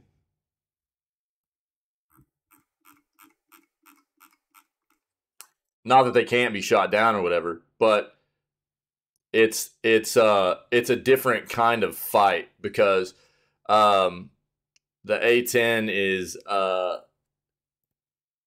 it's built on heavy engines, dude. I actually used to work on big versions of the engines that the A10 runs on. It's a different kind of engine. It's not like an afterburner engine. And they will flip and fly through anything, too. A fighter engine, dude, takes a small piece of FOD. It's shelled out, dog. It's done. The A10 engine will flip and just keep running through everything. It takes a ton of damage, dude, for those things to get taken down. It's insane. Yeah, I know. I know that. Yeah, I know. It's just my favorite plane. But there is a big difference between what the A10, because the A10's a lot slower, but it's a lot more nimble in the sky than like a fighter is. Because the fighter's just way too fast. It can't maneuver and turn and like the way the A10, because the A10 is slower, but it's just way more nimble, dude. It's way more agile in the sky. It can like turn on a dime and like move around and stuff where like a fighter can't do that because it's just going way too fast. It's just two totally different engineering concepts for the way planes work. You know what I mean? Oh yeah, dude, they're absolute tanks, dude. They absolutely are. Yeah, that's what I was saying. Like the engines on those things, they're stupid, man.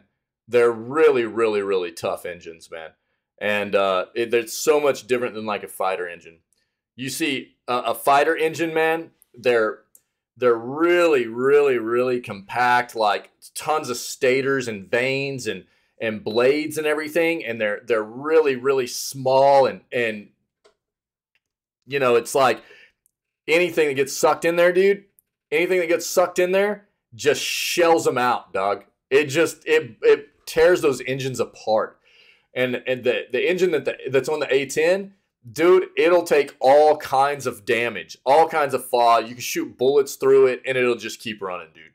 Might not be at like full capacity or whatever, but they'll keep running, man. It's crazy. Oh yeah. That's one of the reasons I like the A10 so much, man, is because of that big 50 cal on the front of it. That 50 cal Gatling gun, dude. That thing is gnarly, dude. Yeah, it's crazy. I'm not saying that A10 can't be like shot down by fighter jets, because it absolutely can, dude. It's just it's a different kind of like fight in the air, like between a fighter jet and an A10 than just two normal like, you know, F-22s going at it or something. You know what I mean? It's a whole different kind of game, dude. It's really gnarly. It definitely wouldn't be, an A10 can't outrun one, that's for sure. It can't outrun one. It's not nearly as fast. No way. It's still my favorite plane, though. That looks cool, man. That looked pretty neat. Did I link that? Yeah, I think you guys got it. No, it wasn't built for speed. You know, they were actually, they were like starting to put all the A10s in the boneyard, man. They were getting rid of all of them. Did you know that? they were getting rid of all the A-10s, man, for the U.S. military. They were getting rid of all of them. And then it was right around the time that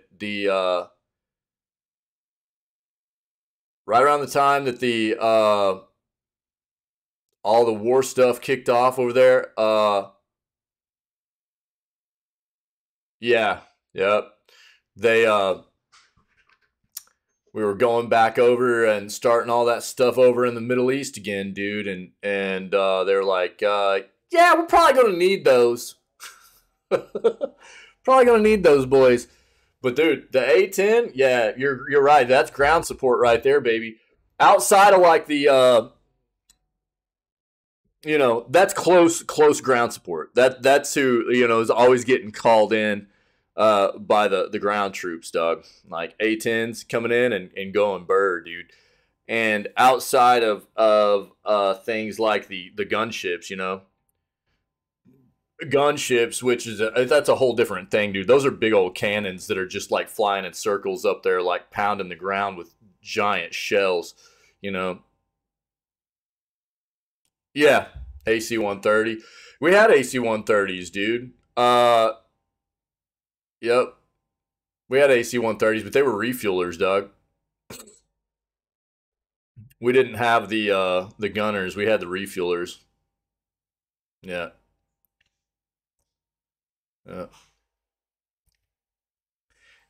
Yeah, the gunship version. Yeah. Yep. We had some refuelers, though. Yep. Yep. The gunships are gnarly, dude. Have you ever seen one in action? Wait, did we have the AC-130 refuelers? What did we? No, the 130. We didn't have the 130 refuelers. What did we have? I can't remember what it was. Yeah, C-130. Dude, I flew on a C-130. Everybody was like, dude, don't sit on the back of it. Don't sit in the back, dude. You get vertigo. I was like, word. KC-10, that's what we had, dude. That's what we had. Yeah, the KC-10 was the refueler we had. I was getting it mixed up. We had the KC-10s, dude. We had refuelers. I never worked on them. I was a C5 guy, dude. I worked on C5s. Yeah. I was getting it mixed up with the AC-130, or the C-130. I mean, I don't know why. It's been so long since I thought about it, dude. But the KC-10s were the refuelers we had. I didn't work on those. I worked on C5s. And you want to talk about a big cargo plane, dude? C5 doesn't look like it should fly, dog. That dude, it just looks like it should be falling out of the sky all the time, bro. And if you've ever seen a C5 come down in like a sandstorm, dude, do like a what do they call those maneuvers, man? Where they're like come down. You retired? Yeah, dude. Yeah. So,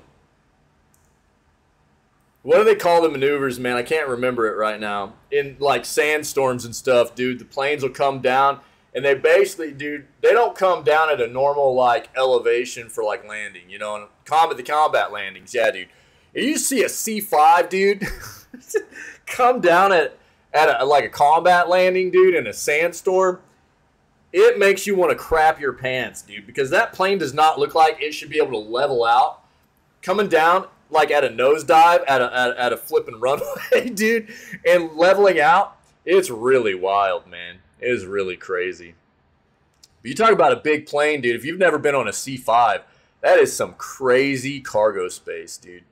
But yeah, I flew on a C-130 too, which was a trip. It was a trip. It didn't really give me vertigo or anything. I was just stoked. That was my ride out. Well, that's because C-17's so new too, dude. You know what I mean? The C-5's old, bro. C-5's old, dog. I was working on C-5s, man, before they even did the engine overhauls on them. So I was working on engines from like back in the late 60s, early 70s. You know, and they just broke all the time, man. They finally ended up like putting new engines all the way across the 5s. But the 17 was supposed to like offload a lot of the a lot of what the 5s were doing, but the C-17 still don't do nearly as much cargo as a 5 does. You know, they're big. They're not nearly as big as a 5 is. 5s are stupid, man. It doesn't look like it should fly at all. It's so I never got used to it. Oh, for real? Yeah, that's crazy, dude. A boom operator would be a sick job, dude. Yeah, I've got a buddy that ended up. He was you know, I was a jet engine mechanic, and I had a buddy that was a jet engine mechanic too. He ended up cross training and going and doing Loadmaster, man. So he's been all over the place now. You know, flying on all kinds of different planes and stuff. It's pretty crazy. I haven't talked to him in quite a while, but it's a trip, man. Yeah, it's a trip. But yeah, if nobody knows, man, we're talking about the gunships, right? Like the AC-130s, the gunships. Those things have this massive like. I'll actually show you what one looks like.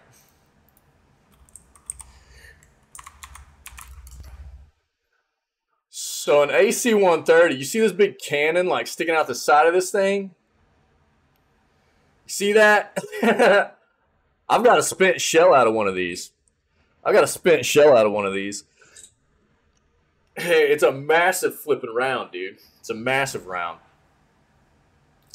These things fly around up in the sky, and they basically fly on their side, dude, and they just pound the ground. Poof, poof, poof, poof. Poof, and these shells just rock the ground, dude. It's crazy stuff, man. Yeah, the C-130s, which this is a modified version. The AC-130 is a modified version of the C-130, right? These are old planes too, though, dude. These are old planes, dude. You know what I mean? These are props, doc. These are old prop planes. It's crazy. Pretty nuts, dude. But they just go up. They go way up, dude, over their mission area or whatever, dude, combat area, and they just turn on their side and they just fly in a circle and they just sit there and just pound, dude, the ground with this big cannon. It's nuts, dude. It's crazy. You seen them firing in videos? Yeah, same thing, dude. If you go watch some videos of I mean, if anybody doesn't know what the A-10 is. This is what an A-10 is. Well, we're getting into some, so I need to get it back into the news. This is what an A-10 is, though. This is what we were talking about before. A lot of people know what like most of the fighters are and stuff, but this is a different kind of fighter, dude. This is what the A-10 is, and this is it looks a lot different than a regular fighter because it is a lot different. It's a lot slower, but it's like an air tank, dude. And you see this cannon on the front of it, dude. That's a 50 caliber Gatling gun, dude, and it just. That's why they call it in for close combat air support, man. It just mauls stuff. You can see videos of these things. Oh, for real? The AC-130J, really? Yeah, okay. Old airframe, but made new ones. Oh, nice. Okay, I didn't know that. But you can see videos of these guys, too. This is what I mean, they've obviously got payloads out on their wings and stuff, too. You know, different kinds of missiles and, you know, things of rockets and things like that. But the main thing they're known for is this big cannon on the front of the ship here, and or the aircraft. You watch videos, dude, especially get videos with the sound so you can hear this thing. It is gnarly. You see it just decimate tree lines and stuff, dude. And you'll just see trees just get obliterated, dude. It is really, really crazy, man. Really nuts, dude. Kayla, what's up? Yeah, the Warthog, dude. Yeah, Mithril, yeah. It's really crazy, man. All right, ex-Apex Legends. Sorry, you got me off on a rant. I haven't talked planes in a long time, dude. I'm not like a plane aficionado or anything. I just, you know, that's what, I was a jet engine mechanic for a while, and so Working on planes. I've got a little bit of info.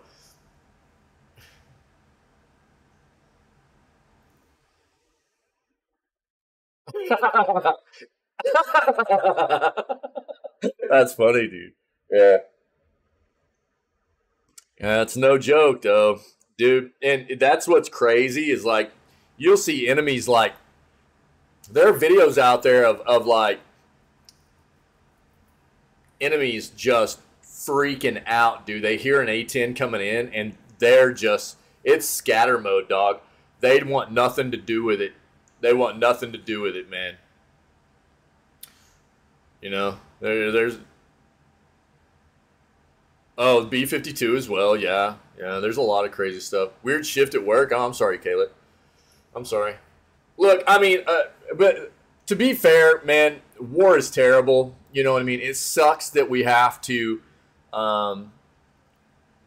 have, machines of war and things like that because it's anybody that's experienced war, it's an absolutely terrible thing. And quite often, war is a result of just quite often asinine things that people in power have pushed upon the majority of people that can't do anything about it. You know what I mean? And so I know we got a little bit off there on a topic of just some experiences and things like that, but of past careers and stuff. But when it really comes down to it, man, anybody that's had anything to do with war, whether you've had to take part in it or you've been a bystander in it, you've had to experience it, whatever, it's terrible. It sucks. It's tragic. And it's a lot of stuff that anybody that's ever had to experience any part of war, a lot of it's stuff that you never get over, And so on that part of it, I'm sorry. So we'll get off of that for now. A little bit deep, but I want people to know how I feel about it and that what this channel is always going to be about is trying to respect each other's differences and understand it's okay to be different. And that's quite often what war has come about, is not understanding that it's okay to be different as people and pushing views upon people, that, it's just not okay. So yeah, fair. Yeah, man. Yeah. Feeling really bad about something, but it's out of my control and I don't know how to fix it. Ooh, that sounds like a bad situation, Kayla. Yeah, I'm sorry. If you want to talk about it, not in chat, you can DM me or whatever, but that's totally up to you. Okay. Well, that option's still there for you, friendo. Apex Legends and Titanfall leads form new studio, Wildlight Entertainment. The new company includes the reported director of a canceled Titanfall 3 campaign. A number of former Respawn Entertainment developers have announced the formation of Wildlight Entertainment and a new game studio. The team, which is almost entirely made up of developers that have previously worked on Apex Legends or the Titanfall series, is currently hiring for several senior roles. Leading Wildlight Entertainment is Chad Grenier, former game director of Apex Legends, who also served on the teams of both Titanfall games and the original Modern Warfare series prior to Respawn boss Vince Zampella's split from the Infinity Ward. Grenier is joined by multiple other former Respawn developers who all left within the last 14 months. That includes Mohammed Alavi, the former Modern Warfare and Titanfall designer who was attached to a single-player adventure game said to be a canceled Titanfall campaign until his departure last year. According to reports, the Titanfall single-player experience had been in the works for Apex Legends but was canceled this month. Alavi is joined at Wildlight by Titanfall 2 and Apex Legends lead designer Carlos Pineda, design director Jason McCord, art director Jose Zavela, and environment art director Robert Twabe. Lead technical artist Michael Cook, and several others. Quote, "We are a new, fully funded entertainment studio hyper-focused on creating big, bold, original gaming universes of epic quality and scale," reads a message on the team's website. We've been quietly working on a new IP for some time, and while it'll be a bit before we can say more, we're beyond excited for what's to come. According to Giant Bomb reporter Jeff Grubb, Respawn's unannounced and now canceled Titanfall project was its attempt at getting a Titanfall feeling project inside of its hugely popular free-to-play spin-off Apex Legends. Yeah, we read about that. The game, which was set to take elements from the Titanfall series and incorporate them with popular Apex characters, was reportedly officially canceled internally by EA earlier this month. At the same time, EA publicly announced that the cancellation of Apex Legends Mobile and Battlefield Mobile, as well as the closure of mobile studio Industrial Toys and a delay for Star Wars Jedi Survivor. Staff who were working on the canceled single-player game who couldn't be repositioned into other teams would be given severance packages and laid off, Bloomberg reported. All right, well, we'll see what's to come here. Interesting. Wildlight Entertainment. Yeah, for sure, Kayla. Always. Ubisoft has added Rainbow Six and the Division mobile games to its 2023-2024 lineup. Tom Clancy titles Rainbow Six Mobile and the Division Resurgence will be released during the 12-month period ending on March 31st of 2024. The publisher announced on Thursday. As previously confirmed, Ubisoft's 2023 to 2024 release schedule also includes Assassin's Creed Mirage, Avatar Frontiers of Pandora, another large game, and long-lasting live games Skull and Bones. Bro, nobody can convince me at this point this game will ever actually release, and The Crew Motorfest. Announced in April of last year, Rainbow Six Mobile is free-to-play FPS for iOS and Android devices, promising a true Tom Clancy Rainbow Six Siege experience where tactical gameplay meets fast-paced action. Development of the title is being led by a new team at Ubisoft Montreal. Game's core mode, attack versus defense, sees two teams of 5 players facing off against each other. Announced last July, the Division Resurgence is billed as the first high-end AAA mobile looter shooter experience for Android and iOS devices, so there is a Division mobile game coming out as well. That's what I thought. The free-to-play open-world game features a PvE campaign that is playable solo or in co-op. In today's announcement, Ubisoft also said it's planning a 4th year of seasonal content for The Division 2 and continuing to work on The Division Heartland, a PvEVP-focused free-to-play action survival shooter for console and PC. Yeah, we just saw that. Ubisoft announced in January that it had canceled 3 unannounced games and was planning to strengthen its focus on its biggest brands and live service following weaker than expected software sales over the holiday season. Shortly after, it confirmed that it had canceled a PvP Battle Arena game publicly referred to as Project Q. It looked very, we saw this last year, Project Q, looked very Fortnite, if you will. Look, it's kind of, Ubisoft's in hot water right now, man. They're in a bit of disarray, you know what I mean? They're having some issues, and they're trying to right the ship, but I don't think they know exactly how to do it. And I don't know that taking, like, FPS games or loot and shoot games to the mobile arena is necessarily going to do it for them. We're seeing other games, like we were just talking about Apex. You know, Apex Mobile just got shut down along with Battlefield Mobile. Mobile games aren't necessarily the key to success here. There's a lot of success in the mobile realm of gaming, but it doesn't mean that just because you take some of your long-standing titles and move them into the mobile realm that it will work. If you don't have something to bring people in to continue playing the games, it's just going to be not worth. Obviously, you got to test the waters, I guess. So we'll see how it works for them. But there are other games, notable titles like Apex, that are not working in the mobile arena. So I don't know what makes Ubi think that this is going to be the play for them, really. We'll see, though. We'll see. Switchback VR, closing your eyes only makes things scarier thanks to eye tracking. Nice. Supermassive has revealed how its upcoming horror shooter title, Switchback, will benefit from the PlayStation VR 2's new tech when it launches on February 22nd. 5 days. Switchback VR will see players blast their way through a series of roller coaster levels steeped in the lore of Supermassive games. Gabs, what's up? Yo, everybody's loving your little montage of clips that you made the other day.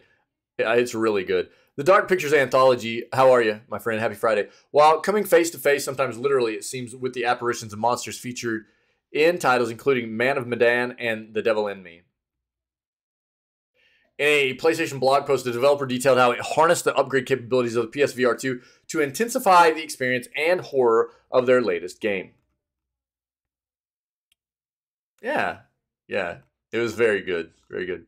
Some monsters will be more likely to attack when the player blinks, for example, a feature which has been made possible by the improved eye tracking tech built into the new headset, and other more insidious enemies will only move when you aren't looking directly at them. All the while, players will have to deal with the demonic screams and whispers seemingly coming from all around, courtesy of the 3D audio headset that comes bundled with the new $550 PlayStation VR 2 hardware. Failing to duck in time could also result in getting a smack to your virtual head from a low-slung wooden beam, triggering the haptic feedback system built into the headset. Happy lazy Friday. Yeah, dude, Friday. I'm 17 or older. If you're not, earmuffs, eye muffs, turn away. Put your eye muffs on, youngsters.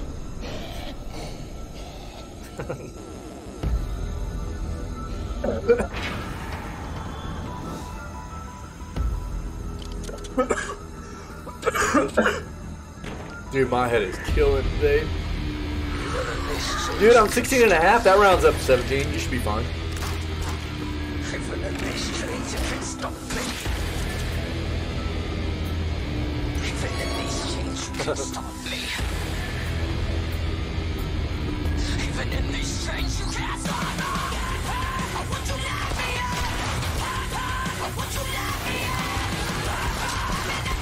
Well, that's probably going to be some DMCA music.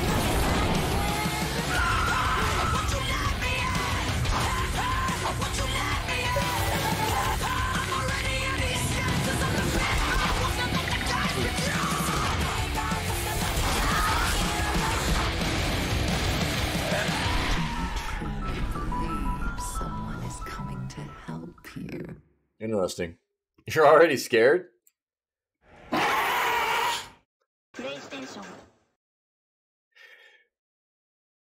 Meanwhile, haptics integrated in the headset and triggers of the Sense controllers will be used to make each weapon feel unique and to simulate the feeling of careening down a bumpy track. On today's Daily Fix, so do you know some juicy Yo, shut up. I didn't say play. Shut your mouth. Used to make each weapon feel unique and to simulate the feeling of careening down a bumpy track while being buffeted by rain, wind, and sand. According to Supermassive, each Switchback VR level will feature multiple tracks and obstacles to ensure that no two runs will be the same. Nice, Gebs. Cool. All right. That looks pretty neat. Sorry, the video there might have to be muted in the YouTube video because of the music there. I'm not sure, but we'll see.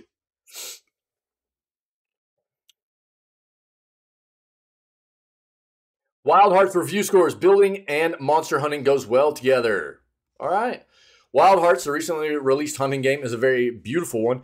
Brings something new to Monster Hunter type games in terms of mechanics, environmental design, and more. However, the problems at launch are preventing it from performing at its best. Is that enough to lower the game score, or do its brand new mechanics and gameplay shine through it in spite of it? Here's what critics have to say about Wild Hearts in their reviews and scores.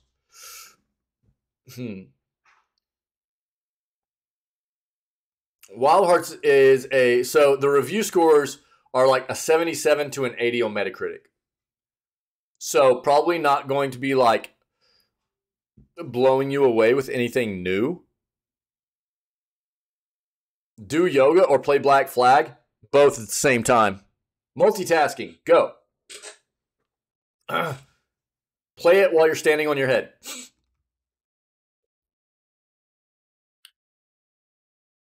Downward Dog Black Flag. Go. Yeah, so like that's a pretty good score. Again, it's like a mid 70s to an 80 score on Metacritic is usually an indication that like my brain can't even do one thing at a time. That's a lie. That's a lie. You made an absolutely amazing clip the other day, and that was something you did one thing at a time. Don't you lie to me. So while you're going to have probably a pretty entertaining time in this game if you're a fan of like this type of genre, or if this looks like a game that seems like it might be fun, you'll probably have a pretty good time. It's not necessarily going to be like groundbreaking or blow you away. It's a clone, right? Be aware. This is absolutely a clone with some different maybe mechanics in it a little bit, but this is a Monster Hunter clone, right? But it looks good. Wild Hearts is a brand new IP developed by Omega Force and published by EA. It's available on PlayStation 5, Xbox Series X and S, and PC. Players can also play the game if they have EA Play Pro or Game Pass Ultimate. As a demo, I think, though, right? It's not like the full game.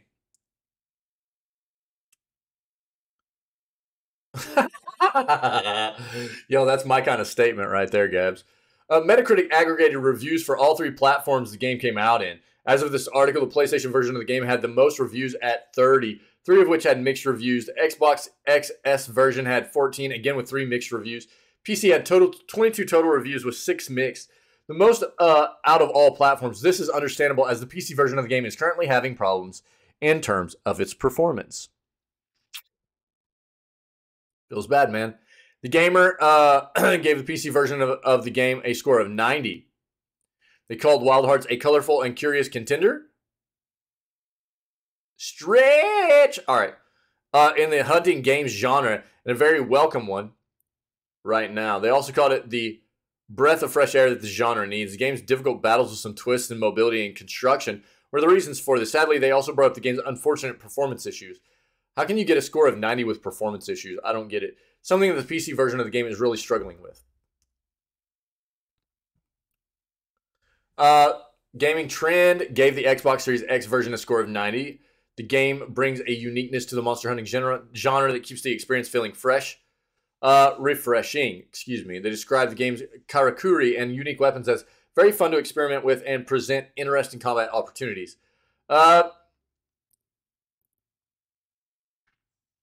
PlayStation 5 version got a score of 90 from Noisy Pixel.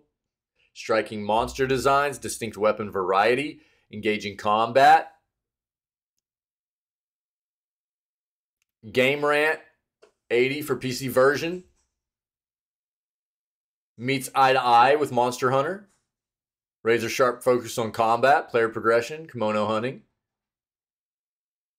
Fun karakuri crafting system, flexible and versatile weapon upgrade system, and beast designs. So,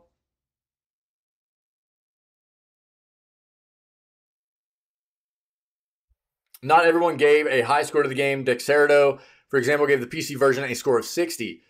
Brought up the game felt like it was made for a group of hunters, saying the game's single player isn't beginner friendly, is relatively time consuming.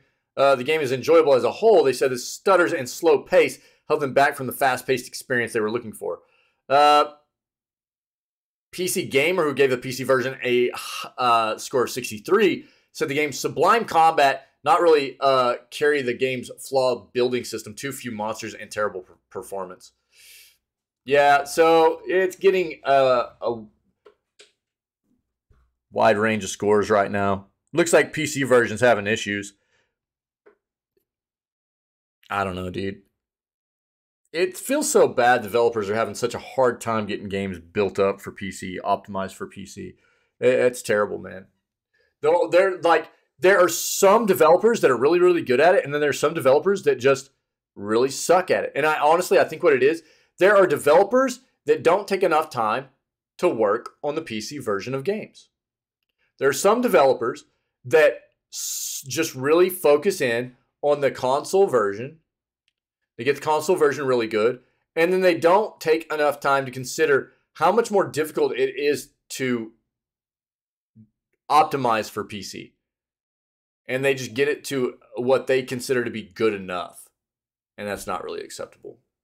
But all in all, looks like Wild Hearts is a pretty solid experience if anybody is a fan of Monster Hunter games. If this looks like something fun, probably taking a dive in would be worth. But maybe look at grabbing a console version right now if you can. Looks like PC's having issues, or just wait until they get the issues ironed out, one or the other. Epic Games seems to be working hard to tackle hackers and cheaters on PC. The gaming world has changed drastically since the arrival of multiplayer online titles. These games allow players to play with or against their friends or anyone in the world, expanding the reach exponentially. Players are also highly motivated as they are given a chance to prove their mettle in front of new people every single time they play the game. Playing online games with friends is a fantastic experience, but sometimes it can get hampered too. One of the main reasons for that is hackers and cheaters. Creating cheats and hacks for games that do not affect any other player's gameplay is considered to be well and good by some. The problem arises when these cheats and hacks infiltrate online titles, spoiling few players' gaming experience. Epic is one of the organizations that's been hard at work in order to tackle these hackers and cheaters. It's also their duty to do so as they have many popular online multiplayer titles under their belt, Fortnite being the most popular of the lot. A popular Fortnite leaker, Sheena BR, has just posted a tweet that consists of Epic's new measure to take down the cheaters. According to the report, Epic will be incorporating a software that will remove players that use tools in order to conceal or alter their device's hardware IDs. On the first go, the player will only be removed from the match. However, if they continue to try to conceal their hardware IDs or try to bypass the restrictions, they will receive a permanent ban from Fortnite. Good. Get wrecked, nerds. For the curious players, hardware IDs are used to track parts of the computer used by Epic. This method is used so that a banned player cannot start playing Fortnite just by creating a new Epic account. Therefore, if banned players wish to play Fortnite, they will have to spend more money and change their PC setup. Good. That's the way it should be. Cheaters suck. Sometimes cheaters are just people trying to troll, but it doesn't really matter. Quite often, cheaters are just people that don't want to get good at a game by practicing and honing in their skills. They're soft and they suck. And they don't want to get good by practicing. They'd rather just take the easy way out and go download some software which makes it really easy for them to just kill everybody. And whatever the reason may be for somebody using hacks and cheats in a game, it destroys and severely wrecks the competitive community behind online competitive games. And I'm glad to see this kind of thing happen. It needs to stop. And developers need to take more of a stance at trying to prevent people from being able to get in and just create another account to just keep playing a game. Doing things like this, identifying hardware, it's a good way to do it, in my opinion. Good stuff. You can win a copy of Sega's newest World War II video game. Sega's newest and most anticipated World War II video game, Company of Heroes 3, releases in February. You have a chance to win a free copy. The real-time strategy game includes the largest single-player campaign in the series yet, set in the Mediterranean theater of war, spanning from Italy to North Africa and utilizing new dynamic battlefield elements that change each playthrough. Make sure to follow Patriots Point Naval and Maritime Museum on Instagram, Facebook, and Twitter to find out how you can enter to win a free copy.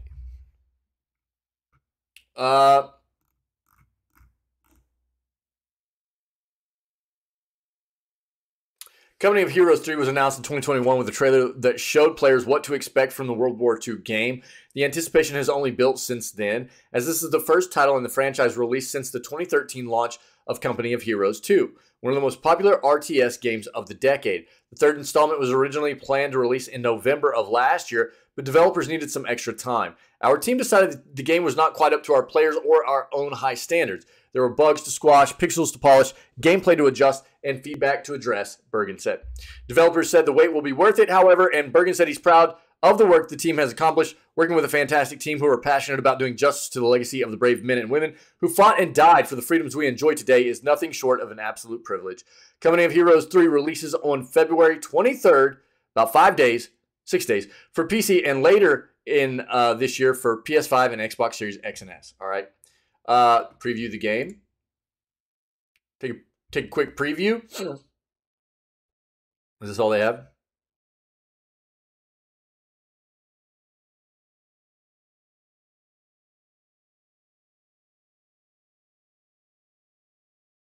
Console reveal.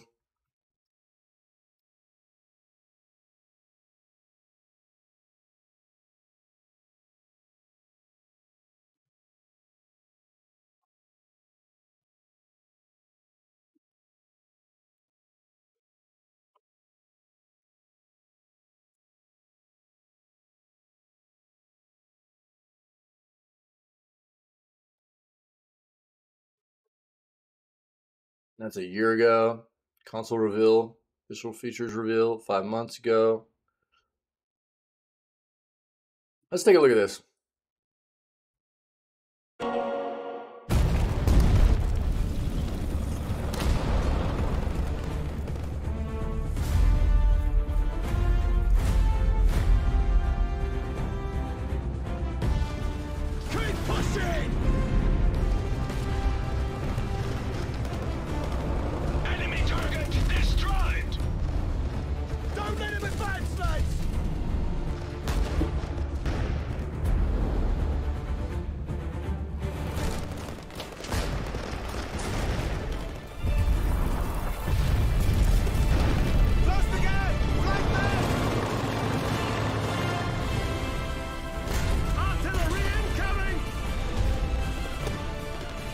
Yeah, Bizzing, what's up, dog? Get your jam, dude.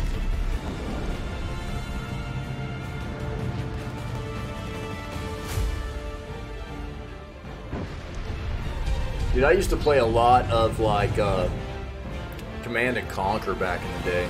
Yeah, you're super excited for it? Sick, dude. I'm about to link you some stuff, man. You can try to win a free copy of it.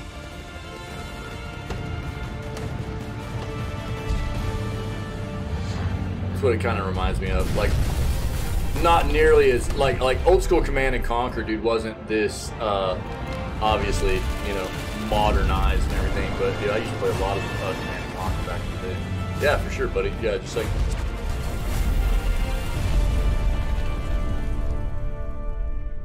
Company Heroes 3, baby. There you go. They've got a link down here to preview the game. It takes you to their YouTube page. There's a bunch of different videos you can watch. And there's also a link up here where you can like find out how you can enter in to win a free copy, okay? So here you guys go. Bam. Bam-a-lam. Cool. There you go. 5 Lord of the Rings games launching in the next 24 months, and one remains a mystery. Embracer Group, the company that now owns the rights to the Lord of the Rings video games by way of its purchase of Middle-earth Enterprises, has confirmed that... Gollum, shut your precious little mouth up. By way of its purchase of Middle-earth Enterprises, has confirmed that a total of 5 Lord of the Rings video games will be released in the next 2 years. As part of Embracer's latest earnings briefing, the company said that there are 5 titles in production with third-party partners that will be released in the next 24 months. The company did not name these titles outright, but they presumably include The Lord of the Rings Gollum, yes, which was supposed to release last year. Lord of the Rings Return to Moria, free-range games, EA's mobile game. Lord of the Rings Return to Moria, isn't that the one where you're like inside Moria and like you're like mining away and stuff? Pretty sure. EA's mobile game Lord of the Rings Heroes of Middle-earth and Weta's new title GTA Company with GTA Company Take-Two. Interesting, okay. These are the 4 Lord of the Rings video games in development that we know about. A 5th could be the rumored console port of the Lord of the Rings Online, or it could be a different title that hasn't been announced yet. Embracer's post also stated that only that these are new Lord of the Rings games in development from third-party developers. Whether or not Embracer has any new Lord of the Rings games in development from its network of internal studios is unknown. In any event, it's a good time to be a fan of the Lord of the Rings and video games.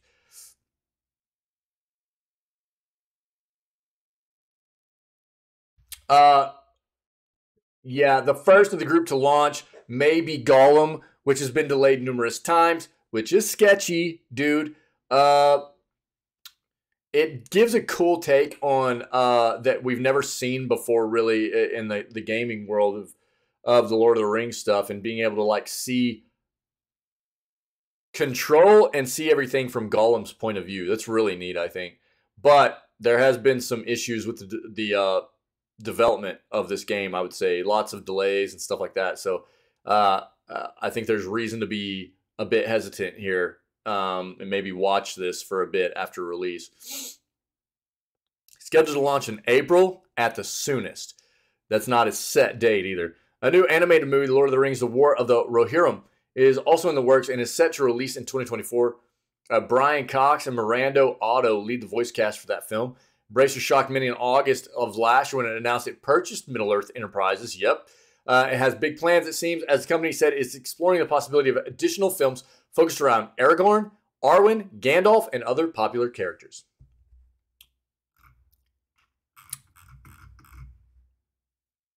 They already gave it away? What? My bad, dude. Jebaited. Sorry, dude. Last article I have for the morning. Sorry, Bizen. I jebaited you, dude. If anybody has anything else to add, let me know. And we'll talk about it before we move on and get into our gameplay. We'll be playing... This will be day 9. It'll be a kind of a shorter gameplay day for Hogwarts today for the stream. Because around noon, we're going to switch over and watch IGN FanFest for the rest of the afternoon, okay? We're just going to watch special event stuff. And there will be like gaming stuff as well as like movie stuff. And we're just going to like hang out and have a chill afternoon of watching IGN FanFest today. If it's good, we'll watch the stream that they do tomorrow too. If not, then we'll just game all day tomorrow. But let's take a look at it today at noon and see what's up. AMD Ryzen 9 7900 X3D spotted with an RTX 4090 in Gaming Benchmark League. If you don't know what the 7900 X3D is, these are the new chips coming out from AMD, the CPUs that have like basically an enormous amount of level 3 memory cache in them. People haven't seen these, man.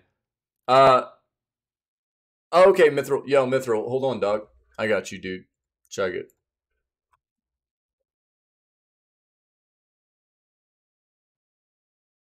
I'll link this for everybody too. This is IGN's actual website too, but this is just linking a lot of what you're going to be able to see, and maybe if you want to go back and watch some VODs or whatever, like this is what we're going to be getting into today, right? So this kicks off at 10 a.m. Pacific, so that's 12 o'clock our time, so noon for us. But this is what they're going to be showing off today, so you get a look at maybe some of the stuff they're going to show off in the stream, yeah, and then also what's going to be shown off tomorrow, okay? So I'll link this for you guys, and that way, if you're not able to hang out with us today and watch it, at least you'll know what they're going to show, and you can go back and like watch the VOD of either what we saw here on the channel, or you can go watch the VOD on IGN's Twitch channel or whatever, dude. You know, if you want to check out some of that content, you know.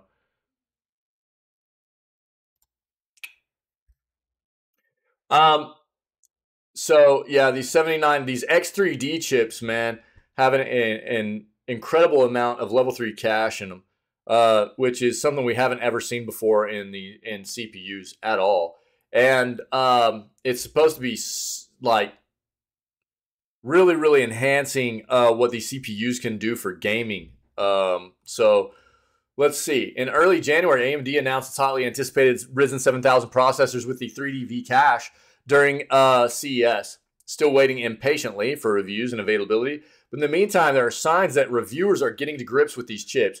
Today, BenchLeaks unearthed one of the first benchmarks we have seen with the AMD Ryzen 9 7900 X3D with the powerful GeForce RTX 4090 as its running mate in the RTS game Ashes of Singularity AOTS. You can see right here, check this out. They're showing a 4090 with the Ryzen 9 7900 X3D 12-core processor, yeah. That's 24 physical cores, 24 logical cores, and what do we? They're running at a preset of 1080p.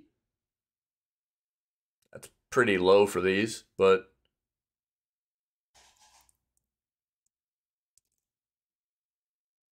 they'll talk about it down here on DirectX 11. High settings. Yeah, I want a 4092 if it's not going to melt all my power cables. You know what I mean? Too soon, NVIDIA? You can see the frame rate average, all batches was 91 Average frame rate normal was almost 118. Yeah. Yeah. Bro, they're so expensive. It's really, I mean, it's not worth the money, in my opinion. You know? From the jump from like a 3000 series card to a 4000, it's not worth, dude. They've got some cool like technology they're incorporating, you know, but the jump in price that they're asking from like the 3000 series to the 4000 series is stupid, in my opinion. Oh, I'd take one for free too. Also, ditto. Yeah. Yeah, well, I'll take one for free, dog. I'll put that thing to use. Don't you worry about that. But I'm not paying for one of those things. There's no flipping way. Look, there's some people that need them. There's some people that need them for their careers and things they do. I get that. But, bro, just on a gaming front, my 3070 is plenty right now. Sorry. Average frame rate was just over 100 for medium batch. And heavy batch average frame rate was 69. Kappa. 4090? Yeah, $3,200 there. Yeah, dude. That's insane, bro. It's insane.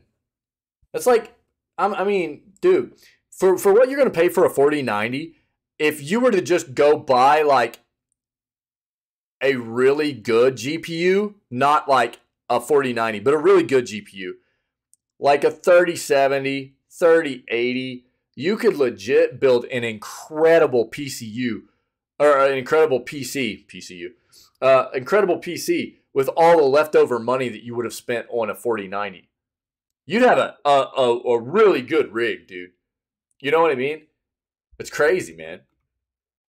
The score for this 12-core, 24-thread processor in AOTS is the crazy 1080p present was an average of 9,000 from 3 runs using DirectX 11. Digging through the AOTS benchmark database, we found a crazy 1080p test using the same GPU and the non-3D Vcache enhanced version of the Ryzen 7900X processor. It scored 4,800 using DirectX 12. If these snapshot AOTS benchmarks are representative of AOTS, then AMD's 3D Vcache implementation has precipitated a stunning 87.5% gaming performance uplift. That's nuts. Given that AOTS benchmark results can be inconsistent and the small sample sizes, please take this with this whopping uplift with a pinch of salt. Yeah.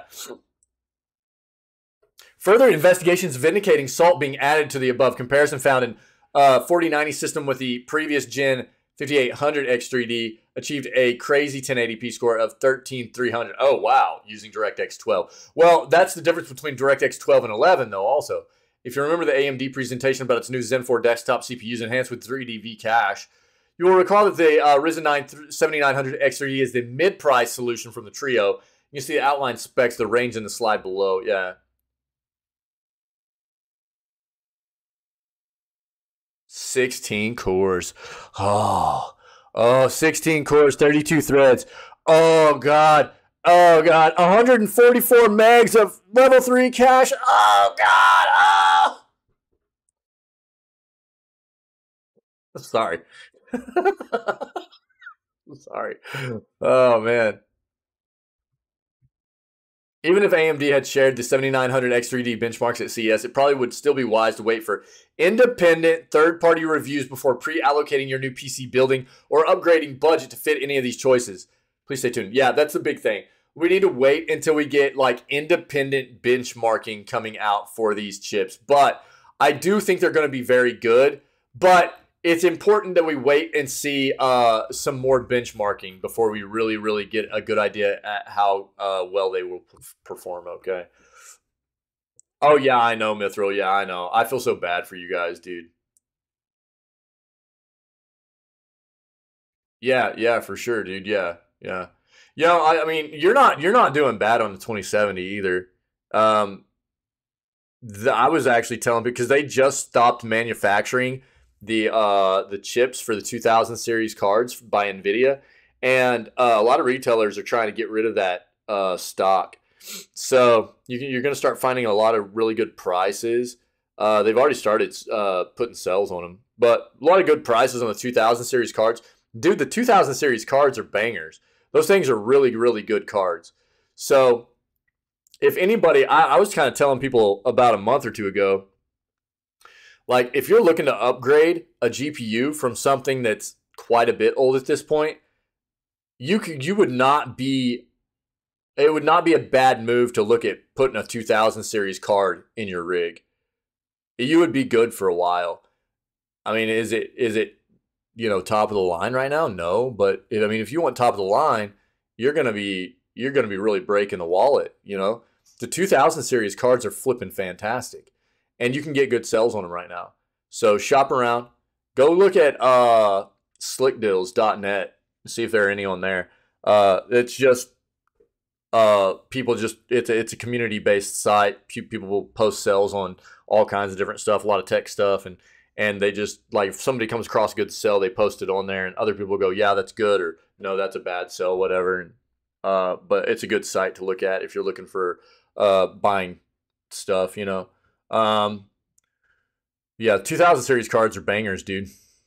Yeah, they're really, really good hardware. So that's it, man. That's the news. It was a long news segment, man, but it was good. I've got a splitting headache this morning, man. I'm really sorry, guys. So I'm a little bit off. I'm drifting in my headspace a little bit, so I haven't been on point this morning. I apologize. I think this is what I'm anticipating the most out of today's IGN Fan Fest, which we're going to start watching at noon today. So we're going to get about 3 hours gameplay in.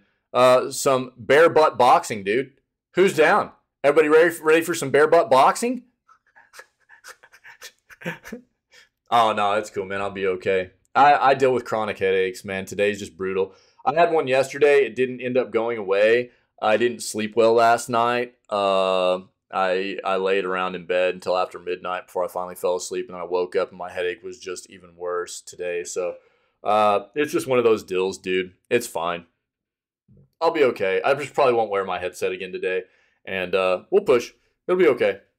Yeah, I do need to drink more water, but I need more coffee first. I already took some ibuprofen this morning, so I'll take some Tylenol a little bit later. Yeah, Bizen, yeah. It'll be all right, guys. We'll be okay.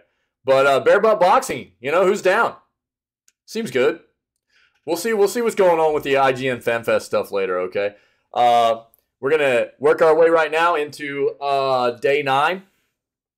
Yeah, that's right. Yeah, I am hydrating. You're right, Mithril. That's correct. Yes. I like where your head's at, dude. That's some good headspace right there. We're going to work our way into day 9. It'll be a shorter gaming day because of going to watch the IGN FanFest stuff. But happy flipping Friday, you legends. Happy Friday. Hope everybody's doing very well. The weekend's here, which is fantastic. And you made it. You know what I mean?